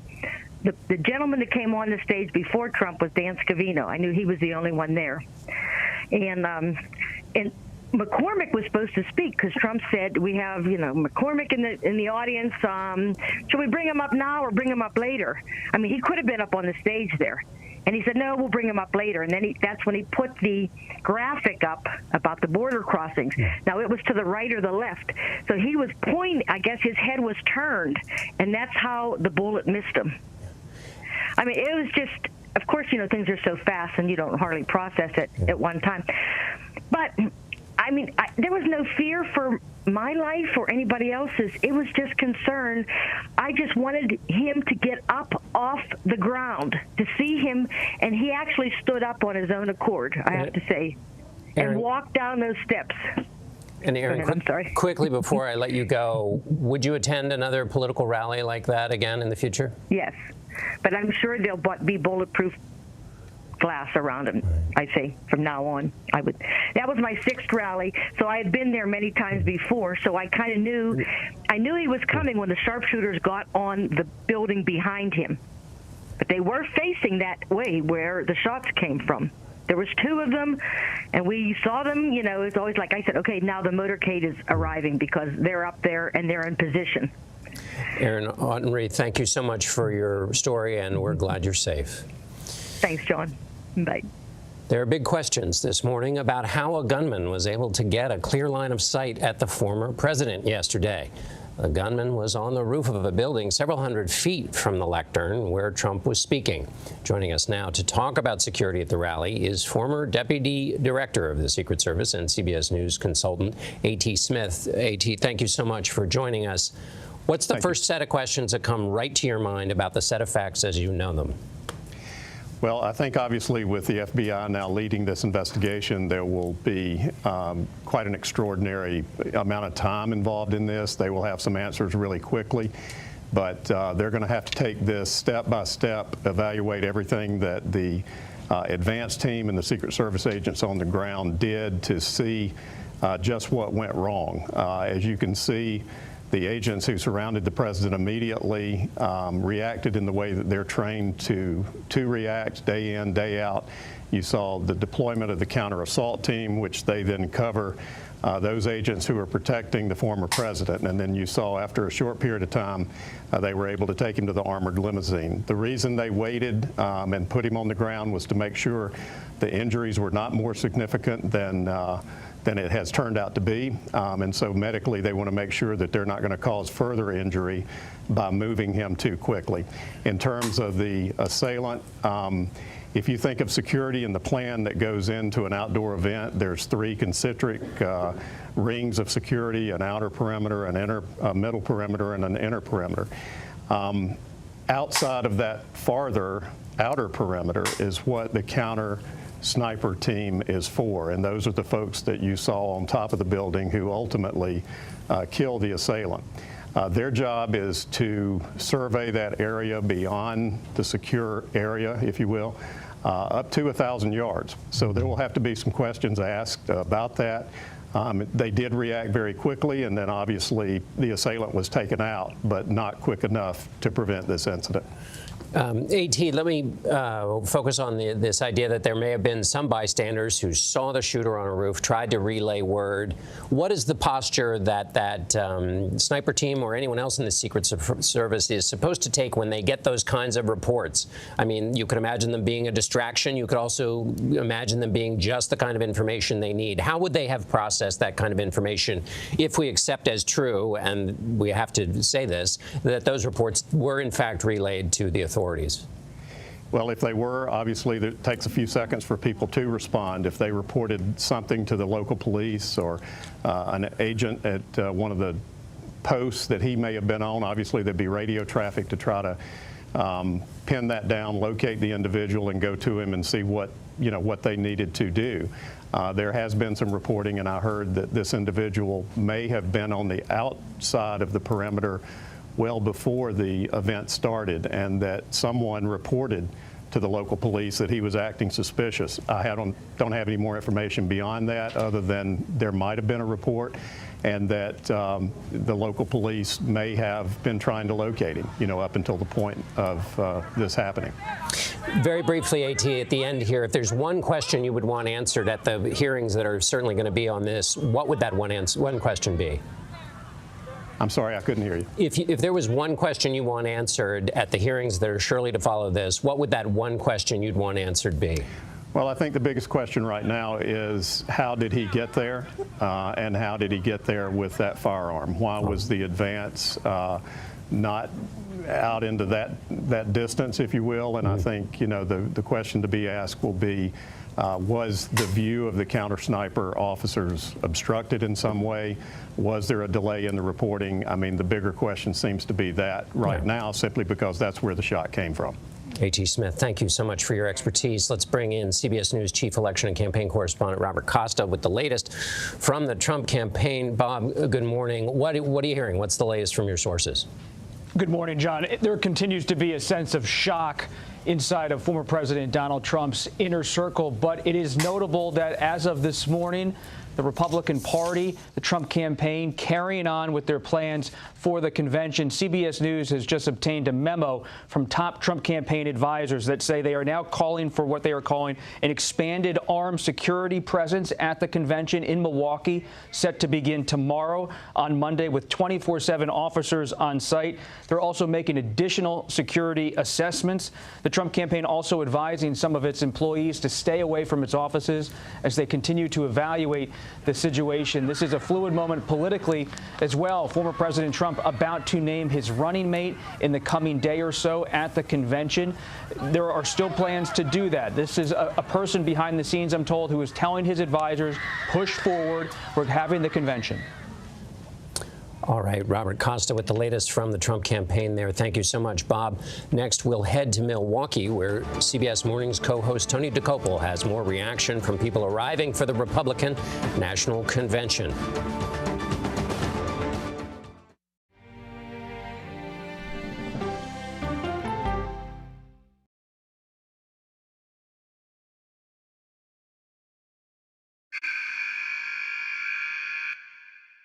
I had progressively fallen deeper into the world of online sports betting. The risk is the rush. What do you think is driving the spike in popularity? I think it's legality. If it's legal, I'm going to use it. There are ways to bet when you are 18. We've created an epidemic of child gambling. You can't walk into a male dormitory in a college campus without sports betting happening. It's America's most neglected problem. I used sports betting as a way to escape, when in reality, I'm choosing self-destruction. Whatever I had left, it was gone. The purpose of the industry is to get you to play to extinction. And that means until all your money is gone.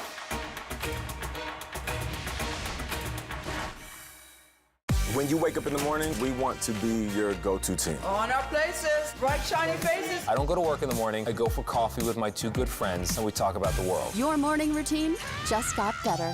CBS Mornings. Don't miss true crime anytime you want, anywhere you go. With the 48 Hours podcast. Real crimes, real lives, real justice. There's some questions that have to be asked and need to be answered. Listen to 48 Hours on Apple Podcasts. An original documentary from CBS Reports. Imagine yourself in Manhattan with no police, no army, no mayor. The people of Haiti stare down poverty, corruption, natural disasters, and violence. 90% of the guns that are used by gangs in Haiti are American guns. But with an unbreakable spirit and eternal optimism. There are days where I cry, but we can't be discouraged.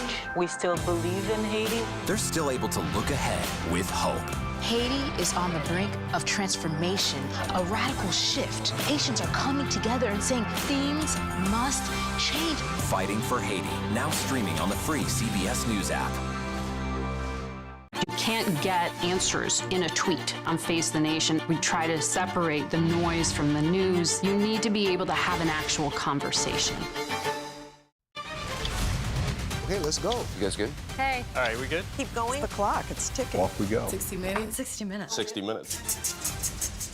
It's time for 60 Minutes. Sundays on CBS. The attempted assassination of former President Trump came 2 days before the scheduled start of the Republican National Convention in Milwaukee, where he's expected to accept his party's nomination for the 2024 presidential election. Tony DeCopel joins us from the convention arena with the reaction there. Tony, good morning. John, good morning to you. Everything this morning looks exactly the same, but feels very different. And we witnessed that change live right in front of us at the airport here in Milwaukee yesterday as delegates and attendees landed and then learned the news. Of all things, a jazz band greeted Republicans arriving into Milwaukee. Finally got our bags. Oh, here, let me help you. And the mood was jubilant. Hey! Are you in town for the convention? I am. Everyone who stopped to chat was feeling excited. I'm going to be celebrating with the greatest president since Ronald Reagan. We are Trump people all the way, and he's going to be back in the White House. But then... Take a look at what happened. What do you think about what just happened in Pennsylvania? I literally just learned about it. A whole different reality set in. Sad state, you know, when people can't have civil discourse. Anybody that's, is involved enough to be a part of the RNC that's here, you're going to get them pretty emotional and pretty worked up, and you don't want to mess with that crowd. So. What's going through your mind there at the end? You just don't do that in America. And soon we heard expressions of anger. How do you feel about what happened? Well, I'm a delegate. I'm very upset. And just talking to my wife, she's very upset. Right now it's changed. Yes. Everything has changed. Game on, honey. Yes. But above all, resolve. This is not cool that Donald Trump just got shot. And these people I'm with, the people that were on this plane, we're here to support that man. And we just got stronger in our determination to do it. I have never been so motivated in my life to back that man. How does this change what happens here in Milwaukee? Nothing. Nothing. He's our candidate. He's going to be our president. And unfortunately, I think it makes it even more likely. And barely an hour after the assassination attempt, confrontations as well. It's a shame that my vote counts the same as your vote. It's a shame that you aren't in the same reality that we are. And worries it might only get worse. Where are we going this week? I don't think it changes anything. I mean, we're so polarized that, we're not coming together anytime soon, maybe ever again. What will happen, we're told by both the RNC and the Trump campaign, is that the convention will proceed as planned on the stage behind me. But while that may be true in terms of timing and sequence, the feeling here when it comes to that, very little, John, is the same. Tony, in the conversations you had, any other last thoughts? And let me add one other question to that, which is, did anybody say, we got to reach out a hand, or was there a reaction that surprised you in terms of trying to lower the boil? Everybody named precisely this moment we're in. Did anyone say, here's what we need to do to lower the temperature? Not in that raw, immediate aftermath. And I'll tell you in more specificity about how things have changed in terms of the feeling here. Right outside of our workspace, there is a very large, I'm talking 30, 40-foot quote from former President Donald Trump. It says, "They're not after me, they're after you. I'm just standing in the way." That's the kind of rhetoric we're all going to be analyzing in the days ahead about how we got here and how those words now hit differently this morning. Tony, thank you so much. Dr. Jim Sweetland, an ER physician, was at the scene of last night's rally. When he witnessed the shooting, he said he administered aid to a spectator who was gravely hurt. Dr. Sweetland, thank you so much for joining us this morning. Doctor, can you just relay your experience of what what happened to you, and have you ever been in a live kind of situation like this? Obviously in the ER, but I mean out in the field with this kind of thing happening. To answer the second question first, I've never been in a live shooting arena before. I've had no combat experience. I was on the left bandstand as you're facing Donald Trump on the stage. I was underneath the Jumbotron, and he was showing the graphic about immigration. And we were turned to look at it, my friend and I, Gary Shelley, and I heard three pops, actually, pop, pop, pop, then a pause, and then four others, pop, pop, pop, pop. I turned to see the president entirely covered by Secret Service, and to my right, down in the same bandstand, was a woman shouting out, "He's been shot. He's down." And I turned my attention to her. Other individuals in the bandstand were sheltering, and I made my way over to that individual and administered CPR. And as you might guess, when I first arrived, I said, "I'm a doctor," and nobody believed me. And then I said, "I'm an ER physician. Could you help me get this man up on the bench?" He had been shot in the head, body had twisted as he fell. Everybody in the bandstand was standing at that time, so I assumed he was. Two individuals that were in shock themselves looked at me and got up and helped me get him back on a bench so I could administer CPR. Unfortunately, the man had a gunshot wound just above his ear, had no pulse and no respirations. And so I started to administer CPR to him, as well as giving him rescue breathing. And I did so for about 2 minutes. And then I was tapped on the shoulder, and two of the biggest Pennsylvania State Police officers I've ever seen were behind me, and they said, "We'll take him." And they picked him up, unfortunately, like a rag doll, and took him from the stands. I looked up to see his family, who had witnessed my efforts at resuscitation, and the look on their faces said it all. My heart goes out to that family. My prayers go out with them. I'm sorry, I was in shock yesterday. The gravity of that situation is hitting me right now.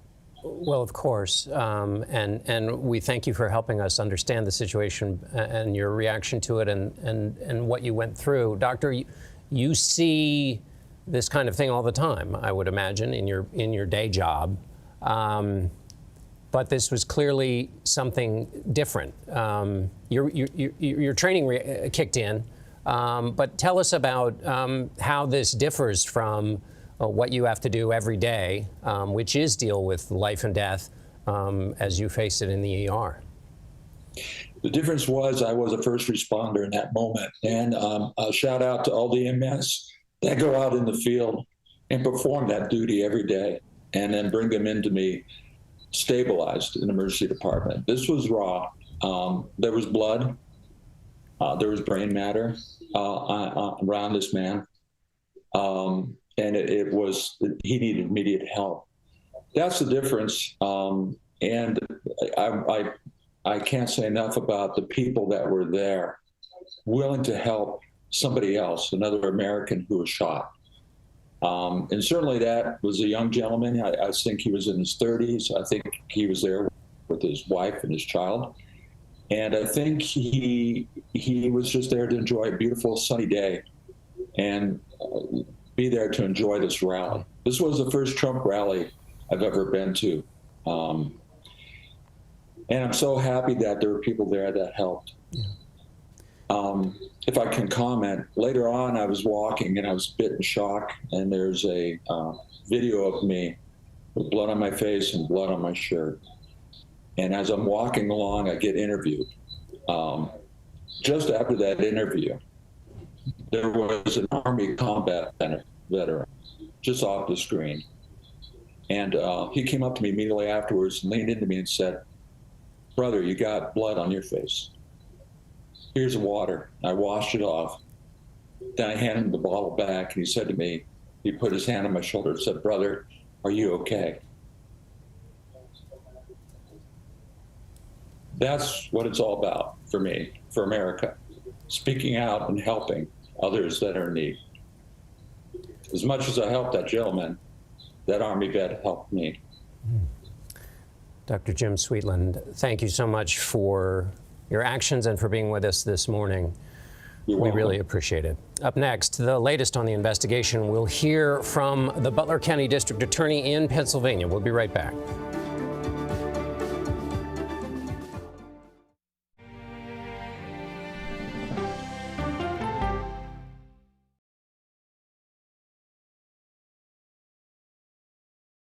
Okay, so let's just start at the beginning. Well, let me start with this. What is at stake here? What is the answer then? Do you know why? You want me to just keep going? Is that a good thing or a bad thing? Were there death threats? How is this possible? What's wrong with that argument? Are you saying they lied? Have you told the government that? Why won't you say the word crisis? You're not answering my question. This really is that scary? Does that make sense? What do you mean? What does that mean in Did any of that make sense? What's your response? What happened? Why? It's time for the CBS News Original 60 Minutes, Sunday on CBS and streaming on Paramount+. There is no more room in our city.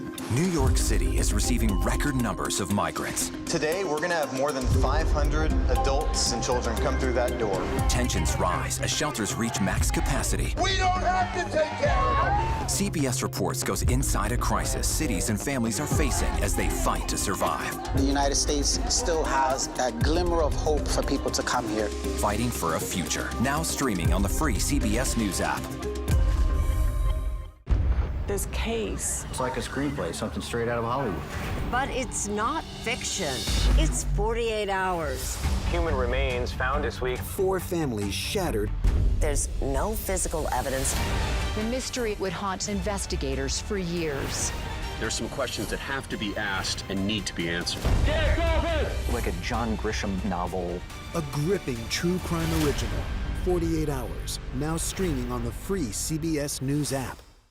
I'm a voracious consumer of information and news. I am constantly curious and constantly want to learn. I know I personally want to know the basic facts of every issue and to press into the heart of the matter. Information is the currency of democracy, and that's what we bring to the table every Sunday.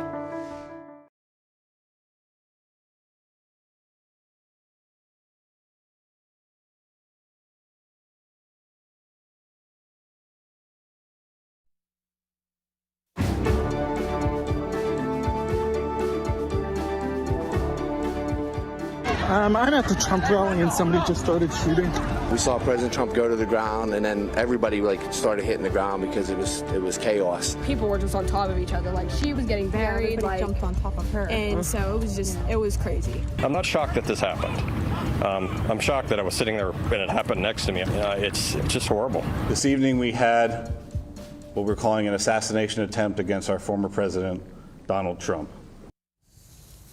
Welcome back. Our continuing special coverage of the attempted assassination of former President Donald Trump. CBS News congressional correspondent Scott MacFarlane was at Trump's rally in Pennsylvania and was an eyewitness to the day's events. Scott heard the pop of the gunshots and saw the blood of Trump's ear and face as he was led away from the scene. Scott, good morning again.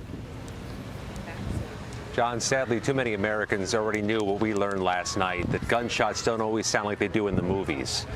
A lot of us conflated it at first with fireworks or firecrackers, but when we saw the president go down, we knew this was something much more sinister. It was a dizzying, chaotic set of events here in Butler County, Pennsylvania, just north of Pittsburgh, here in the west side of Pennsylvania. The shots rang out about 5 or 6 minutes into the former president's rally at a farm field here.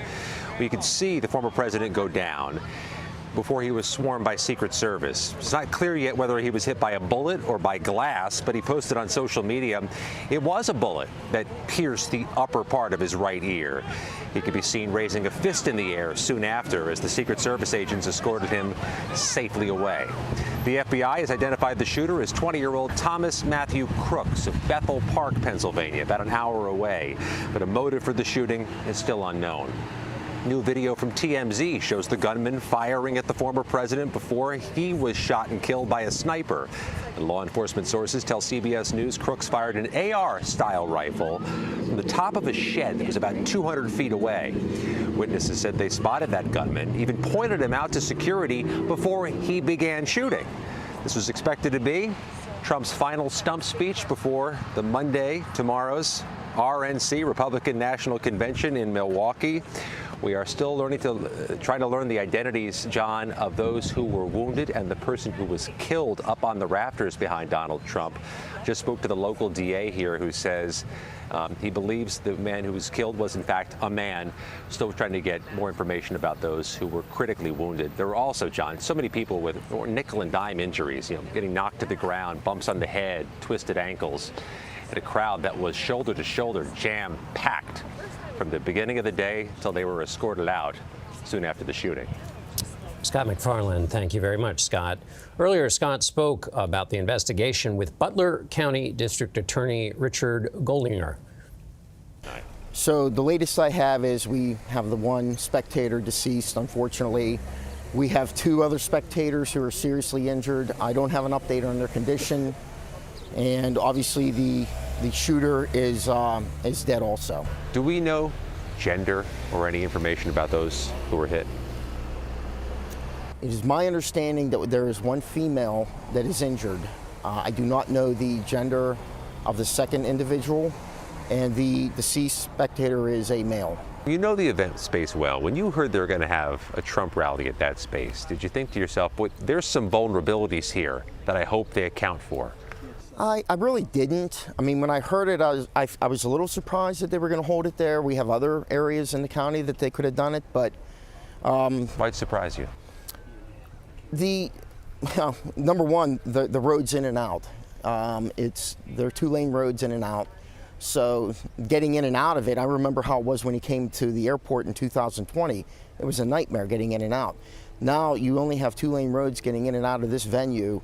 And I thought, that's going to be a real pain for them. The other thing was, there were bigger areas to go because Butler County is, they're Trump supporters, honestly. And the amount of people that would have been there, they could have probably accommodated them somewhere else. But I didn't really have an issue with it otherwise. It's a nice venue. You've likely been briefed on how your local emergency responders responded, how everybody else here reacted. What have you heard about what went into responding to all of this? Well, they responded great. The law enforcement was great. The people on the ground, they handled it the way they should have.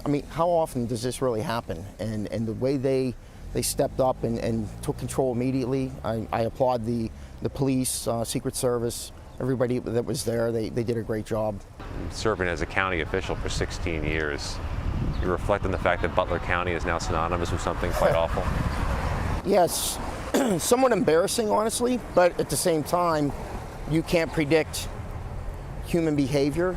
So, yeah, I got a text this morning from a friend of mine, and like now everybody's going to know where Butler County is and what Butler County, what happened there, and it's unfortunate, but things were handled well. I mean, you know a large percentage of the population here. What does it mean to this community that this happened here? I think that knowing how people support Trump so much here, they're going to be upset that this happened to him in Butler County. But I also think that they're going to stand up and they're going to be, hey, he made it through. It's unfortunate it happened. It's sad. It's embarrassing. But they're still going to vote for him. Investigators from multiple law enforcement agencies are focusing on a home in Bethel Park, Pennsylvania, just south of Pittsburgh. It is where the suspected 20-year-old shooter lived. Investigative reporter and anchor Megan Schiller of CBS Pittsburgh is here. Good morning. Good morning. This is about as close as we can get here in Bethel Park this morning to that gunman's home. If I step out of the way, look at all the law enforcement that is gathered down the street at the stop sign. If you hang a right, the gunman's home is right there, a few houses up. They have all of the roads blocked surrounding the home of the 20-year-old shooter right now. Secret Service and the FBI zeroed in on the home last night and are conducting an investigation into his background, speaking with his family and other contacts. Now, we were here as law enforcement swarmed the neighborhood about an hour south of Butler, where the rally occurred yesterday. I talked with one resident in the area who said that she heard a knock on the door in the middle of the night. She was told that she needed to evacuate and she would not be able to return to her home until noon today. When they came and knocked on your door and told you to leave the house, what did you know at that time? Anything? Nothing. It was a state of emergency. That was it. And then I started hearing rumors shortly after about there being a bomb, which was just confirmed when I went to the Bethel Park Police Station and asked them what the hell was going on. What did they tell you? They said there's a bomb in the house, and that's why we can't get there. And they said the earliest that we can look at getting in our house is going to be noon. So the Bethel Park Police... Two officers from Bethel Park Police confirmed that there was a bomb in the house. And now whether or not there was actually a bomb inside the shooter's home, still not confirmed. But we were told by Bethel Park Police that they were investigating a potential bomb threat around the gunman's home. Now, we want to show you video here of the shooter where he appears to be graduating and accepting his diploma on stage from Bethel Park High School in 2022. He was a registered Republican who previously made a small donation to a Democratic-aligned group, $15 donation at that. At this time, there are no links to any foreign terrorism. The shooter is not well known to law enforcement here in this area of Pittsburgh, and so far, no motive released by the FBI. John? Megan Schiller, thank you so much for that. We want to turn now to Samantha Vinograd, a former Homeland Security official and a CBS News contributor. Sam, thank you for joining us. Okay, let's start with just the same question I asked AT. What are the list of questions on your notepad of what you would want answered based on the facts as you know them right now? Well, John, I think there are really two lines of effort underway. The first is the investigation into the perpetrator himself. In a press conference last night, law enforcement did not rule out the fact that this individual did not act alone. So I am keen to hear whether law enforcement believes that this threat has been totally neutralized and that there are not other co-conspirators. At the same time, there's also a need to have an independent investigation into the intelligence and operational failures that led to this moment. If this individual was not known to law enforcement, investigators are likely still looking into whether he made concerning statements to his family and others, and if that was or was not known to law enforcement and why, and what security protocols the U.S. Secret Service had in place what led to their determination on the extent of the secure perimeter, and again, what their command and control structure was on the ground at the rally to communicate information about tips and to send law enforcement to investigate them on the ground as soon as possible. In terms of rallies or events like this, and we have 2 conventions this summer, but over the last few years, give us your sense of how Homeland Security officials, Secret Service officials have had to change the way they cover these kinds of events. How much further out the perimeter has to be, how much more seriously they have to take threats because they are more numerous, but also that they can lead to this. Just give us a sense of the pre-existing condition with respect to political violence before this event ever happened. Before this event ever happened, we were at an unprecedented high when it comes to political violence in this country against candidates and officials from both sides of the aisle. One important note of context, though, John, which is the U.S. Secret Service does not pick the sites at which candidates rally or where conventions are held. All that they can do under the best of circumstances is protect that site to the best of their ability. So we don't know if the U.S. Secret Service, in this case, in a large open-air field, warned that this site was not wholly protected. As it pertains to the Republican National Convention, based upon the threat environment, based upon the very public reality that the world now knows that long-range weapons were able to strike a man who was perhaps viewed as impenetrable because of his security detail. They will likely now extend the security perimeter out. But John, last point, I will say that resources to protect the president and former president were already at an unprecedented high based upon the fraught threat environment that we just discussed. Samantha Vinograd, thank you so much. Up next, the weight of words and dangerous rhetoric in this heated political season.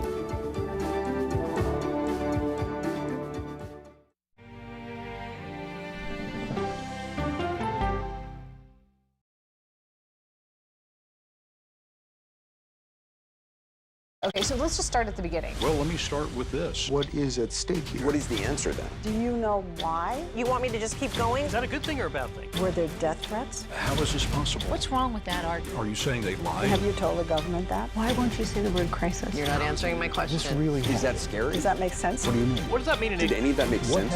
What's your response? What happened? Why? It's time for the CBS News Original 60 Minutes, Sunday on CBS and streaming on Paramount+. There is no more room in our city.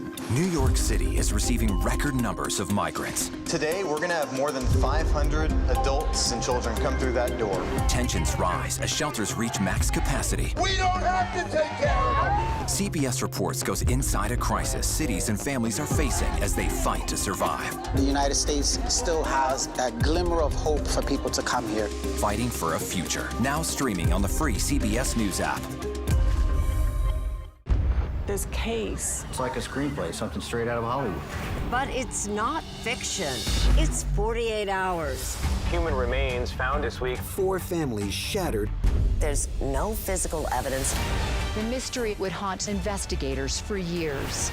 There's some questions that have to be asked and need to be answered. Like a John Grisham novel. A gripping true crime original. 48 hours. Now streaming on the free CBS News app. CBS News. Face the Nation with Margaret Brennan, Sunday on CBS. Amid the chaos on Capitol Hill, this Democratic leader has been able to reach across the aisle to avert crisis and get some things done. We were sent by the American people to solve problems. Hakeem Jeffries explains how.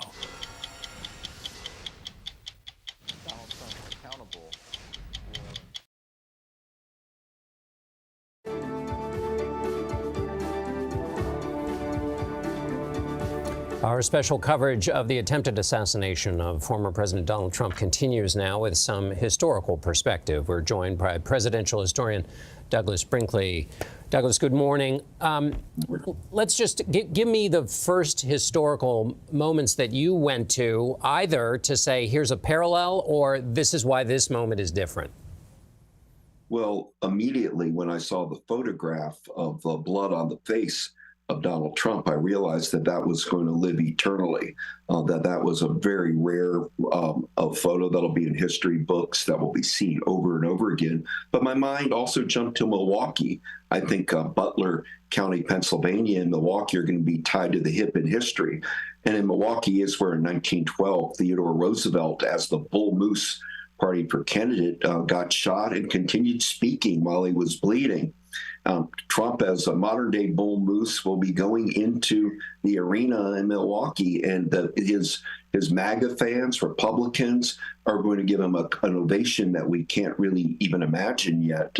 This public reunion with Melania, and the cheers of freedom, and for more years, and whatever it's going to be, it's going to be quite a spectacle. So this imagery that's going to stick with us for a long time as we try to unravel what occurred. I mean, why did this 20-year-old shoot at Trump?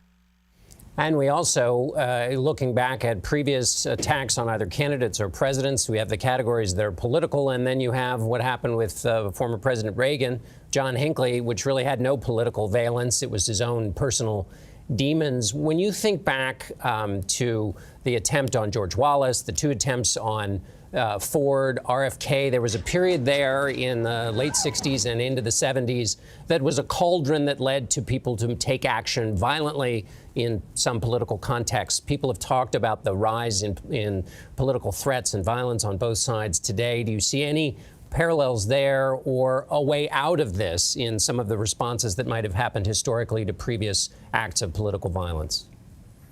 Well, I just wrote an essay for Vanity Fair about Grant Park in 1968, where all the riots occurred in Chicago, and everybody was being beaten, and Mayor Daley's police. And since then, we're having the DNC there this August. There is better law enforcement. There is tighter security. FBI does a better job. However, we're seeing massive security breaches. January 6th at the Capitol being one that lives in eternity also. And now seeing a rally in a field, and how in the world did a gunman get to go on top of that building like that and fire that many rounds? So it's going to mean that we have to have amped up security. There's going to be much more surveillance. There might have to be metal detectors, first machining, everything imaginable, because we might be in a season of political violence. We hope not. So we got to truncate this, cut it off right at this being a one-offer. But that worry is there, and it also brings conspiracy theories to light that people are going to be arguing back and forth on social media. Absolutely. Douglas Brinkley, thank you so much for being with us. President Biden strongly denounced the attack on the former president, saying, quote, "We cannot be like this." Let's bring in CBS News Chief Washington Correspondent Major Garrett and CBS News Executive Director of Elections and Surveys Anthony Salvanto to talk about this year's campaign and this moment in it. Major, I'll start with you. We've all covered the heated rhetoric and politics, so where do you take this moment right now and this violent episode in the history of what you've covered for so long in politics, but most particularly in the era of Donald Trump? So, John, we don't know the motive, and that's the most important thing to establish. And until the motive is clear, there's going to be a tremendous conversation about who rhetorically set this off. It's a long, long story. We are not going to get to all of it today. But let's just remind ourselves that two of the people that former President Trump is considering as his running mates, J.D. Vance, a senator from Ohio, Marco Rubio, a senator from Florida, back in 2016 in their own separate ways raised very profound questions about the rhetoric that then candidate Donald Trump was using to try to win the Republican nomination. Those questions have sort of been softened. They no longer question President Trump's rhetoric. They belong to the movement that former President Trump set in motion in 2016 and has carried all the way through.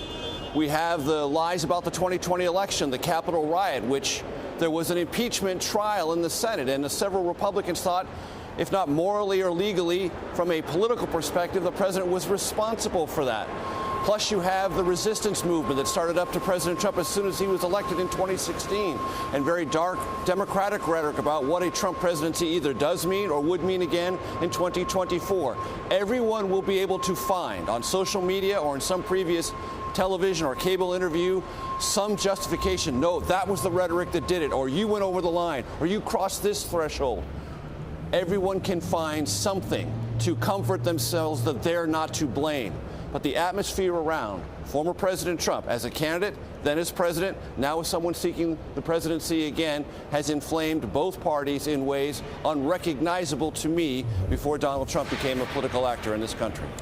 Anthony Salvanto, kind of two questions which may be related. One is on the question of acceptability of political violence or its place in the political atmosphere that you've been covering with your surveys. But then also, if you could touch on, or maybe this is the first point, the way in which people see each other when they are in political parties, how that has changed over time from merely being a political opponent to maybe seeing the other as something more evil. Yeah, well, let me start with that, John, because in some ways the measure of this is what people expect. And we have seen, for context here, increasing numbers of Americans, most recently up to 2/3, who say they think that political violence will increase as a result of our current political climate. Now, the other part of that and how we see each other, we have to be careful to separate out what might be motivations, as Major was just talking about, for violence and what people see as the larger political climate. But having said that, you do see partisans on each side. It's been about half who see each other not merely as political opponents, but rather as enemies, as literally threats to their way of life. And what we're probably going to see in the discussion going forward here is how much attitudes like that then can be impactful on what people do and what people will accept in terms of actions. When I've asked, and to be meta for a second, the fact that a pollster in this day and age has occasion to ask things like this, is violence ever acceptable? Well, the overwhelming majority say no, that it is not, But at the same time, the around 14%, the very small numbers who say in some circumstances it can be, well, that's telling too, because it only takes a few individuals. It only takes a handful to then spiral out, John. Right. Major, in these kinds of extraordinary political moments, public moments, parties, candidates step into them and they take advantage of them in all kinds of different ways. You can imagine it going either way. What's your sense of how the Trump team, the Republicans, the 4 days in Milwaukee there will cycle this new information into their convention there? John, I don't think the former president needs to, quote unquote, take advantage of this moment.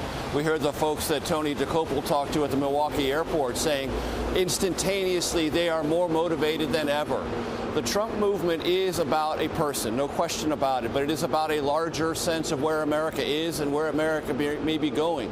And having attended more than 100 Trump rallies, I know those who believe in former President Trump think he is about something that is very close to saving America as they define it. And when he says, I'm standing in the way of opponents of yours who want to get at you and I'm blocking them, they believe that. This moment in Butler, Pennsylvania yesterday, this attempted assassination, they will take deeply personally, not just as a matter of politics, but a matter of how they define what America is and what America can be. And that is something that the former president will not have to rhetorically harness. It will follow him. It will grow here in Milwaukee in intensity.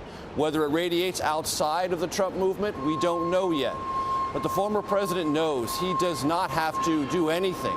His supporters will see this precisely as he sees it. He can speak their same language, but he does not need to turn up the dial. The dial is already turned up way past 10.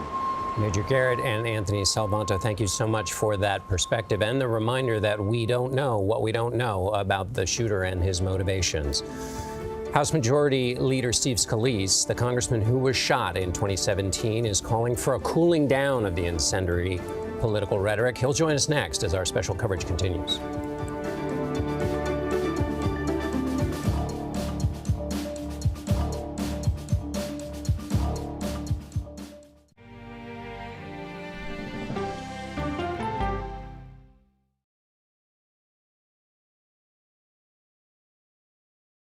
Okay, so let's just start at the beginning. Well, let me start with this. What is at stake here? What is the answer then? Do you know why? You want me to just keep going? Is that a good thing or a bad thing? Were there death threats? How is this possible? What's wrong with that argument? Are you saying they lied? Have you told the government that? Why won't you say the word crisis? You're not answering my question. This really Is that scary? Does that make sense? What do you mean? What does that mean in Did any of that make What sense? have you learned? What's your response? What happened? Why?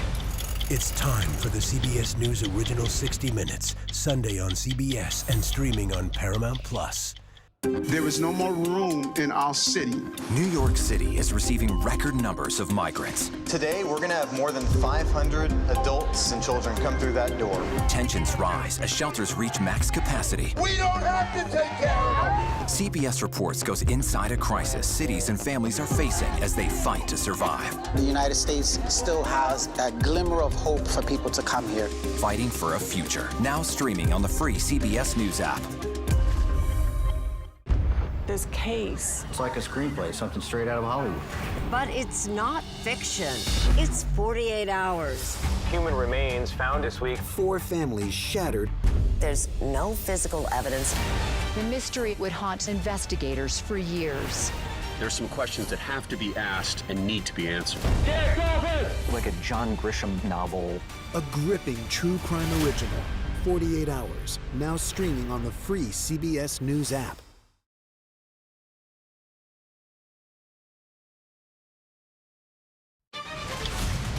Okay, let's go. You guys good? Okay. All right, we good? Keep going. The clock, it's ticking. Off we go. 60 minutes. 60 minutes. 60 minutes. It's time for 60 Minutes, Sundays on CBS.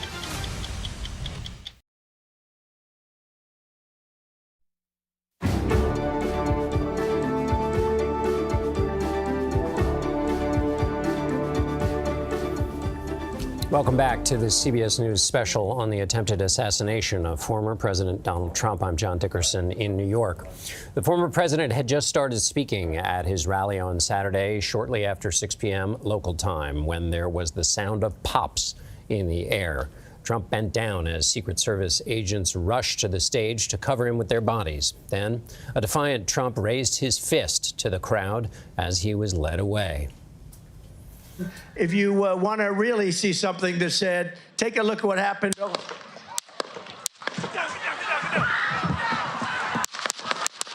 They're going to have to take this step by step, evaluate everything that the advance team and the Secret Service agents on the ground did to see just what went wrong. This is not cool that Donald Trump just got shot. And these people I'm with, the people that were on this plane, we're here to support that man. And we just got stronger in our determination to do it. CBS News Congressional correspondent Scott MacFarlane was at Trump's rally when the gunman opened fire. We still don't know if Trump was injured by a gunman's bullet or shards of broken glass. Blood could be seen all around the president's right ear, with trickles of blood on his cheek and near his mouth. It's still not clear how the gunman got so close to the former president. He positioned himself on top of a building about 200 to 300 feet from the stage with a clear shot. President Biden said he is praying for Trump and said there's no place for this kind of violence in America. We must unite as one nation to condemn it. The White House says the president spoke to Trump by phone later in the evening. And here is Scott MacFarlane. Scott, good morning. Every hour that goes by, John, there are larger or wider road closures, and more law enforcement seems to be arriving here at this county fairgrounds site in Butler County, Pennsylvania, one county north of Pittsburgh. Here's what we know right now. About 5 or 6 minutes after the former president began speaking at the rally last night, we heard a series of explosions. Trump was seen grabbing the side of his head before he was swarmed by his Secret Service security.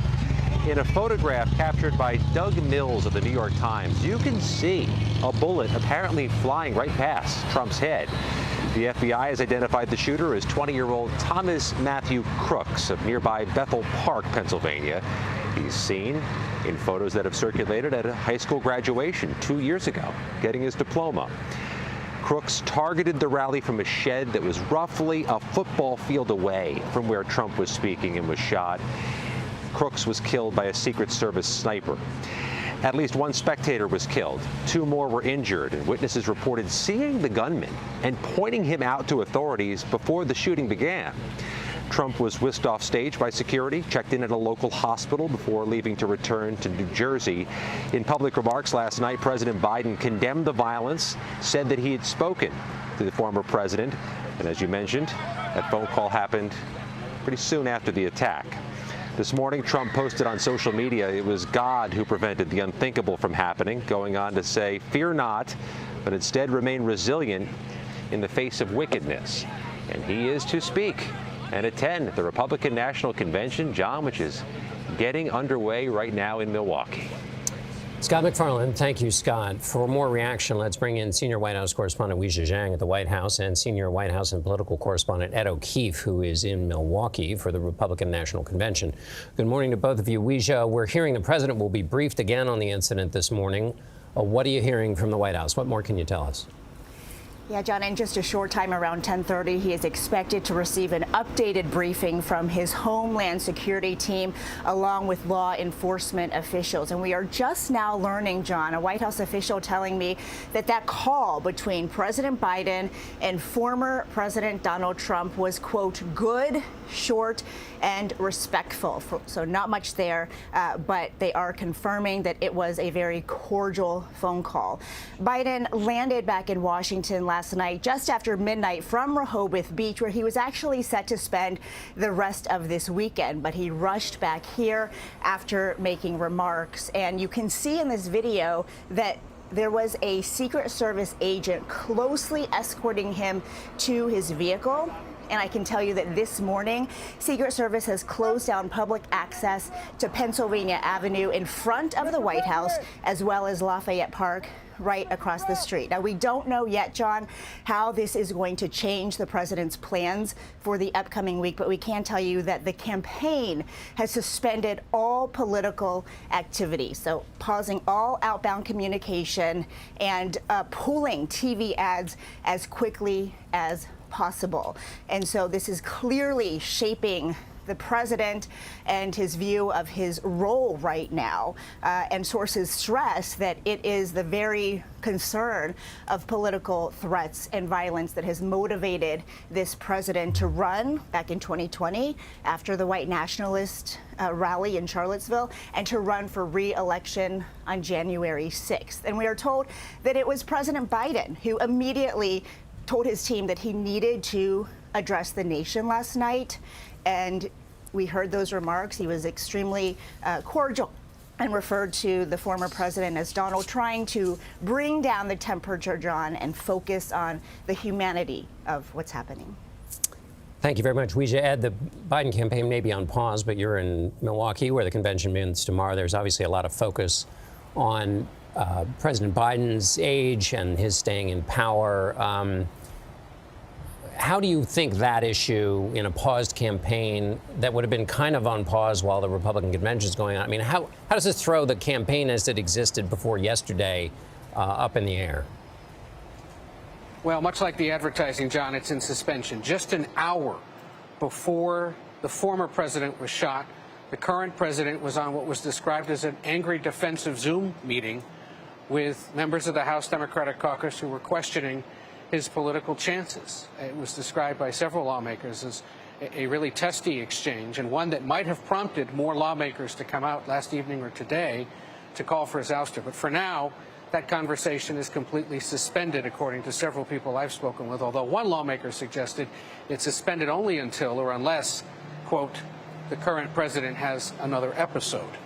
And to the point about advertising being suspended for now on television and in the digital space, don't be surprised if it begins again shortly after Trump arrives here in Wisconsin. The reason being that while there's a desire to try to take down the temperature, it might be difficult to not be responding at some level to whatever Republicans may say here. So Democrats, once again, stuck in a very precarious position. To what extent do you try to take down the temperature, keep the rhetoric on simmer, and yet also respond to or anticipate whatever might transpire here in Wisconsin in the coming days? We're standing outside the Pfister Hotel in Milwaukee, where Donald Trump was, we were told, supposed to stay when he's here.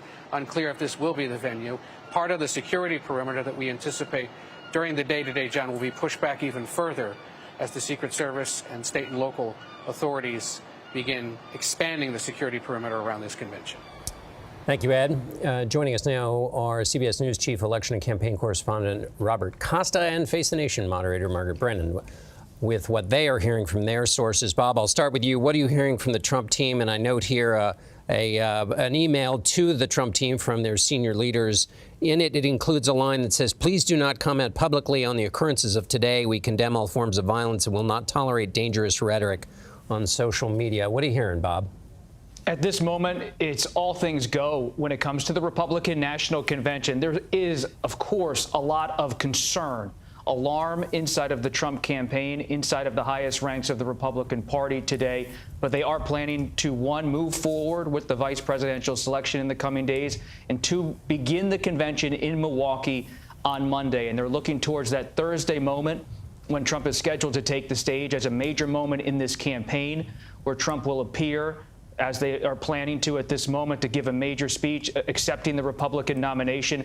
But there are so many security concerns behind the scenes, looking at the perimeter in Milwaukee, looking at the security of Trump campaign offices across the country. Margaret, who's on the show, and what questions are on your mind this morning?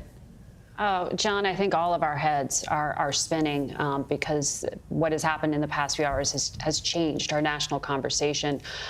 We are going to be looking really at the politics of it, but really also just the facts as we learn them, and put this into perspective, John, because we know at this hour the FBI is the lead organization conducting this investigation, but all U.S. intelligence agencies are scouring for any indication of who this 20-year-old Pennsylvania man might have been in contact with prior to 6 p.m. Eastern yesterday when this attack was underway. Was he in contact with anyone overseas? Who was he in contact with here? What was the nature of that contact? Or was there any attempt to radicalize him, for example? I lay this out because we have had repeated warnings from the director of the FBI, Chris Wray, both in public and in private to lawmakers, that really all threat vectors are extremely elevated right now. We are talking about domestic violent extremists, people who've been radicalized here, and in that bucket you can include political violence,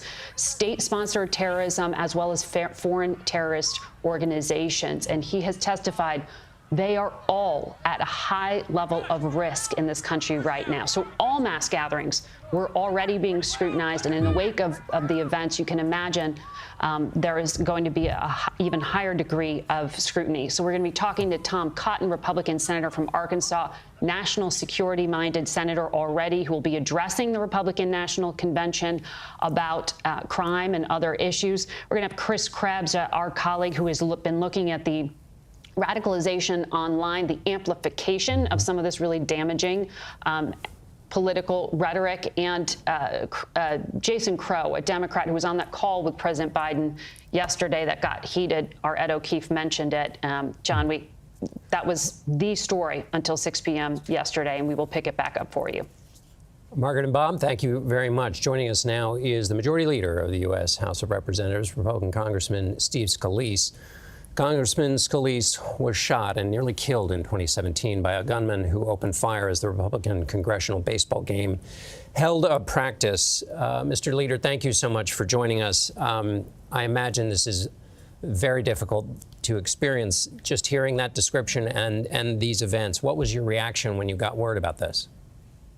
Well, good morning, John. And yeah, you know, when I saw especially the unedited video with the audio yesterday, you know, it brought back a lot of memories, a lot of emotions. You know, you hear the pops of the shots, and that's a lot of what we sounded like on the ball field in 2017. You know, my first thoughts were prayers for Donald Trump because he went down. We didn't know initially how bad it was. You know, when you heard the word "shooter down," that's what they said on the ball field for us. And you know, and there was a shootout there. With police, Capitol Police, David Bailey and Crystal Griner were heroes that saved me and so many others that day. You saw the heroes yesterday, you know, the police who rushed to President Trump while the shots were being fired. And, you know, and it just shows you the bravery and heroism of those men and women who put their lives on the line to protect other people. They performed quickly yesterday to hopefully save what could have been a much worse situation. And, you know, and our prayers go out for the victim, the dead person who went to a rally, a political rally, and didn't make it home that night, as well as the others who were injured. So, you know, a lot of emotions and thoughts, but clearly, you know, it's one more example that, you know, this hypercharged rhetoric just needs to be dialed down. Let's talk about our differences. We have big differences, but this demonization of Donald Trump as a person that's been going on for years, it has to stop, because all it takes is one person to act on it, like we saw yesterday, for something catastrophic to happen. As a leader, and with your extraordinary personal experience with this kind of moment, what should a member of Congress, a person in leadership who is in the political space, regardless of their party, what should they say? What should their posture be in this kind of a moment? Yeah, you know, and I talked to a lot of colleagues yesterday, and, you know, we communicate a lot of text, call each other. You know, when things like this happen, it's a moment where people get angry, and there's surely a lot of anger, but there's also this introspection. What can we do better? And I think, look, I mean, clearly we have differences politically. That's not going to change. We don't stop talking about those, but frankly, we ought to get back to just talking about those political differences. And, you know, what are our policies and approaches to improving the economy and improving the lives of people and securing the border and achieving peace in the world? Those should be the front and center issues, not the personality of the person that's going to carry that out. And I think that's the biggest difference. You know, we don't need to demonize somebody else to make our point. And frankly, if you're trying to assassinate the character or the actual person themselves that you disagree with, maybe you've lost the argument. Get back to focusing on the arguments, on the differences that we have, but not the character assassination that we've just become too accustomed to. Finally, how does that appear in practice? Because we heard in your case, many of similar things were said while you were recovering and everybody was praying for your recovery. How does this happen in practice? I mean, do the speeches at the convention next week and at the Democratic convention need to be tested on a new, against a new standard about whether they take out those personal references or these implicit views about the other side, that they are evil? Help me understand how, in concrete terms, your colleagues would follow through on your suggestion. Yeah, and I think moments like yesterday just kind of refocus everybody, reset everything. You know, in the shooting in 2017, for a long period of time, there did seem to be a dialing down, and hopefully with yesterday we see a dialing down again. And it's got to happen not just with elected officials. Surely it starts there, but with the media also, with late night show hosts. I mean, when you turn on a late night show and it's no longer comedy, it's a constant 10-minute barrage against a single person. You know, those comparisons with Hitler, that kind of stuff, that needs to stop too.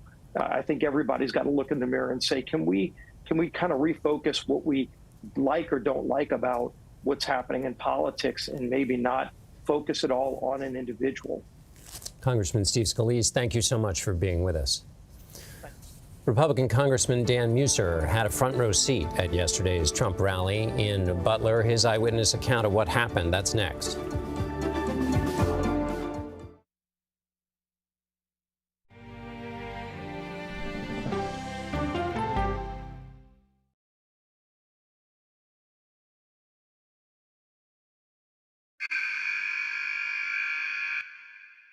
I had progressively fallen deeper into the world of online sports betting. The risk is the rush. What do you think is driving the spike in popularity? I think it's legality.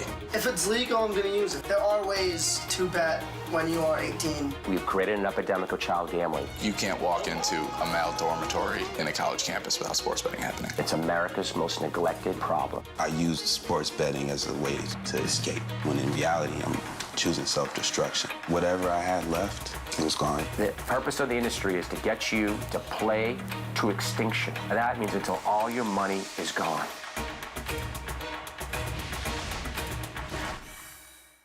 When you wake up in the morning, we want to be your go-to team. On our places, bright, shiny faces. I don't go to work in the morning. I go for coffee with my two good friends, and we talk about the world. Your morning routine just got better. CBS Mornings. Don't miss true crime anytime you want, anywhere you go. With the 48 Hours podcast. Real crimes, real lives, real justice. There's some questions that have to be asked and need to be answered. Listen to 48 Hours on Apple Podcasts. An original documentary from CBS Reports. Imagine yourself in Manhattan with no police, no army, no mayor. The people of Haiti stare down poverty, corruption, natural disasters, and violence. 90% of the guns that are used by gangs in Haiti are American guns. But with an unbreakable spirit and eternal optimism. There are days where I cry, but we can't be discouraged. We still believe in Haiti. They're still able to look ahead with hope. Haiti is on the brink of transformation, a radical shift. Nations are coming together and saying things must change. Fighting for Haiti, now streaming on the free CBS News app. I'm a voracious consumer of information and constantly curious. I want the basic facts to press into the heart of the matter. That's what we bring to the table every Sunday.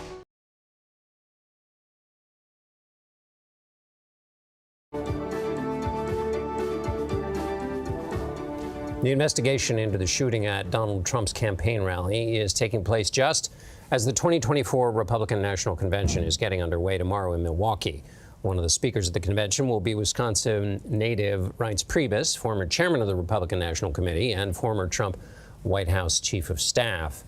Reince, it's good to be with you again in this crazy moment. How have things changed already on the ground there?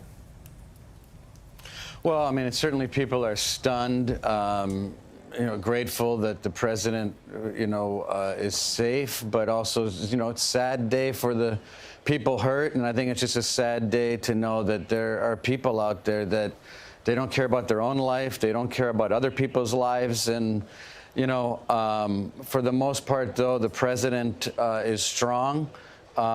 He's unwavering. And as chair of the host committee here in Milwaukee, our intention is to move forward as planned. How do you think things will change at the convention now with this, either structurally, in terms of tone, speeches? Just what's your anticipation, knowing politics as well as you do? Yeah, well, I mean, the events so far that we're actually responsible for are moving forward as planned. As far as the programming, the speeches, how this is going to change, all of that, that's going to be something the Republican National Committee and the Trump campaign will deal with. I mean, so far, though, I think, the president's attitude has been resilient and unwavering, and I expect, just based on my own instinct, not based on what he or anyone else told me, I would expect this convention is going to be epic. It's going to be unified. I think people are going to be even more resolved to work together to move forward, and perhaps more reflective among all of us who talk on television and speak with each other, and maybe that's a good thing, obviously, as well. So I think that there's a lot of emotion going around, John, and a lot of reflection. When you say reflective, I don't know if you were able to hear Majority Leader Scalise talking about everybody toning down the rhetoric, not just politicians, all of us in the media and all the other people who contribute to this big national conversation.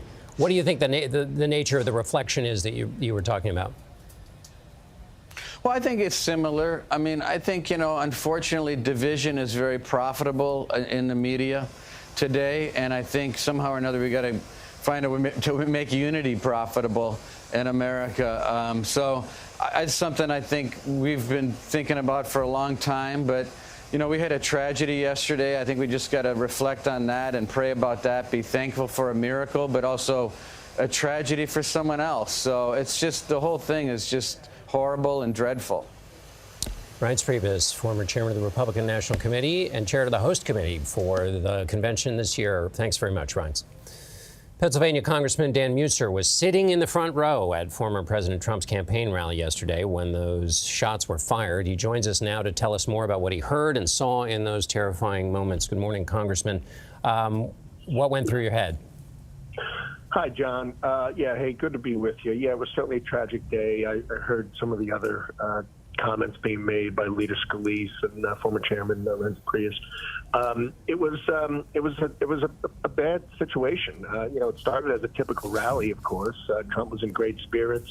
We gave our opening remarks prior. I was sitting with Mike Pelley, Congressman from Western PA, and as well as Dave McCormick, the U.S. Senate candidate, and we were 5 or 6, 7 minutes into the president's speech when shots rang out. And after the second shot, we knew what was happening, and particularly when I looked at President Trump and saw him grab his side of his head and hit the deck. So a little bit of pandemonium took place. I mean, certainly screams, and people were very upset, a lot of tears. And frankly, when the president stood up and gave his fist that he was okay, that cooled a lot of people. I mean, it was pretty amazing fortitude of the president to be able to have the wherewithal and instincts to do that. So, just shows that he knows how to lead. He knows how to make people feel better in a really trying situation. And frankly, John, I'm glad that the shooter, I mean, look, whether he's insane or mentally disabled, you lose your life. You do something horrible like that. And let's face it, our victims are, he murdered an individual. We got 2 in critical care, which are, sympathies and prayers go out to them and their families. So it was bad scene. Tell me about the range of conversations you've had, Congressman, either with your colleagues or constituents, as you discuss the fallout from this moment. Well, quite encouraging and quite perhaps uniting. I've heard from many Republicans, of course, but I also heard from many Democrats. I heard from our governor in Pennsylvania. I heard from House member Chrissy Houlihan, just to name a couple. And they were very sincere, and they really want to do what they can do to help have a better dialogue, a better environment, not just with me, but in general. But I will say, just as Steve Scalise was pointing out a little while ago, and Mike Johnson earlier, I mean, some of the demonizing of President Trump is just, not only is it true, it's virtually hostile.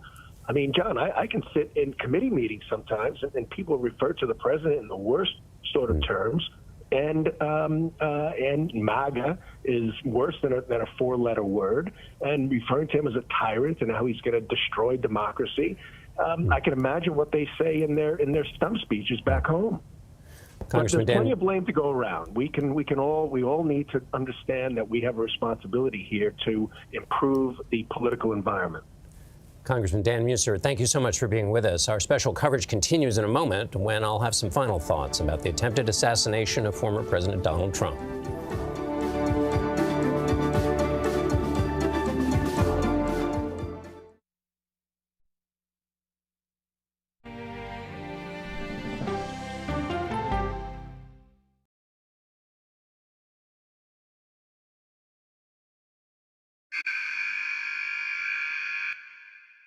I had progressively fallen deeper into the world of online sports betting. The risk is the rush. What do you think is driving the spike in popularity? I think it's legality.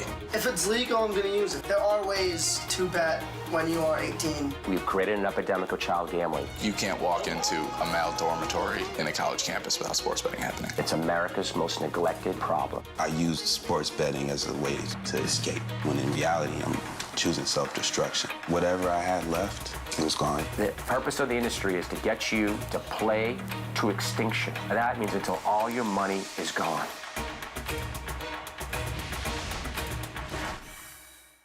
When you wake up in the morning, we want to be your go-to team. On our places, bright, shiny faces. I don't go to work in the morning. I go for coffee with my 2 good friends, and we talk about the world. Your morning routine just got better. CBS Mornings. Don't miss true crime anytime you want, anywhere you go. With the 48 Hours podcast. Real crimes, real lives, real justice. There's some questions that have to be asked and need to be answered. Listen to 48 Hours on Apple Podcasts. An original documentary from CBS Reports. Imagine yourself in Manhattan with no police, no army, no mayor, The people of Haiti stare down poverty, corruption, natural disasters, and violence. 90% of the guns that are used by gangs in Haiti are American guns. But with an unbreakable spirit and eternal optimism. There are days where I cry, but we can't be discouraged. We still believe in Haiti. They're still able to look ahead with hope. Haiti is on the brink of transformation, a radical shift. Haitians are coming together and saying things must change. Fighting for Haiti, now streaming on the free CBS News app. I'm John Dickerson. Join me for the Daily Report, weekdays on CBS News 24/7.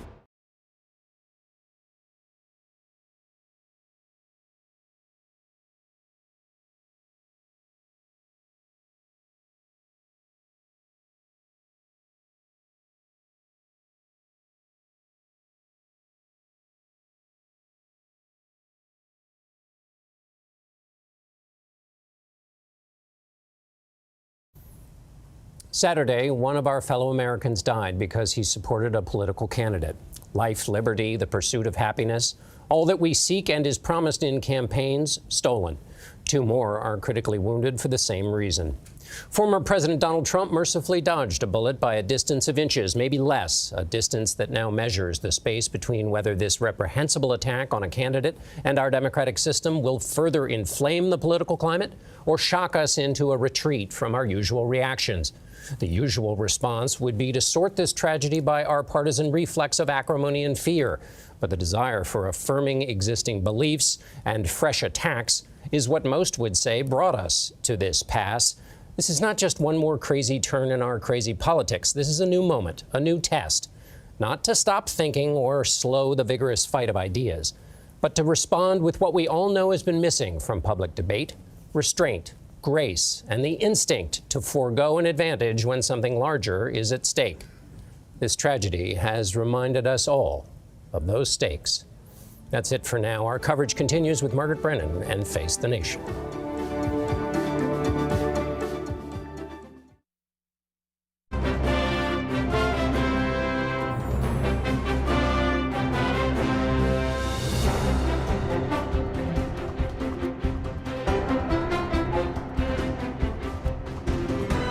Good morning. As we come on the air this morning, the stunning events of last evening, the attempted assassination of former President Donald Trump at a political rally in Butler, Pennsylvania, have shaken, angered, and scared many Americans. They've also upended an already turbulent and emotional presidential campaign. Saturday night, President Biden condemned the shooting. There's no place in America for this kind of violence. It's sick. It's sick. It's one of the reasons why we have to unite this country. We cannot allow for this to be happening. We cannot be like this. We cannot condone this.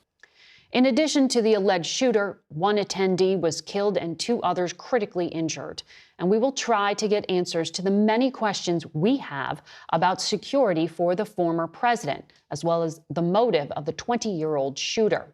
Our Scott McFarland was at that rally, along with 2 of our campaign reporters, and that is where we begin. 6 minutes after the former president took the stage in Butler, Pennsylvania yesterday evening, shots rang out. Take a look at what happened.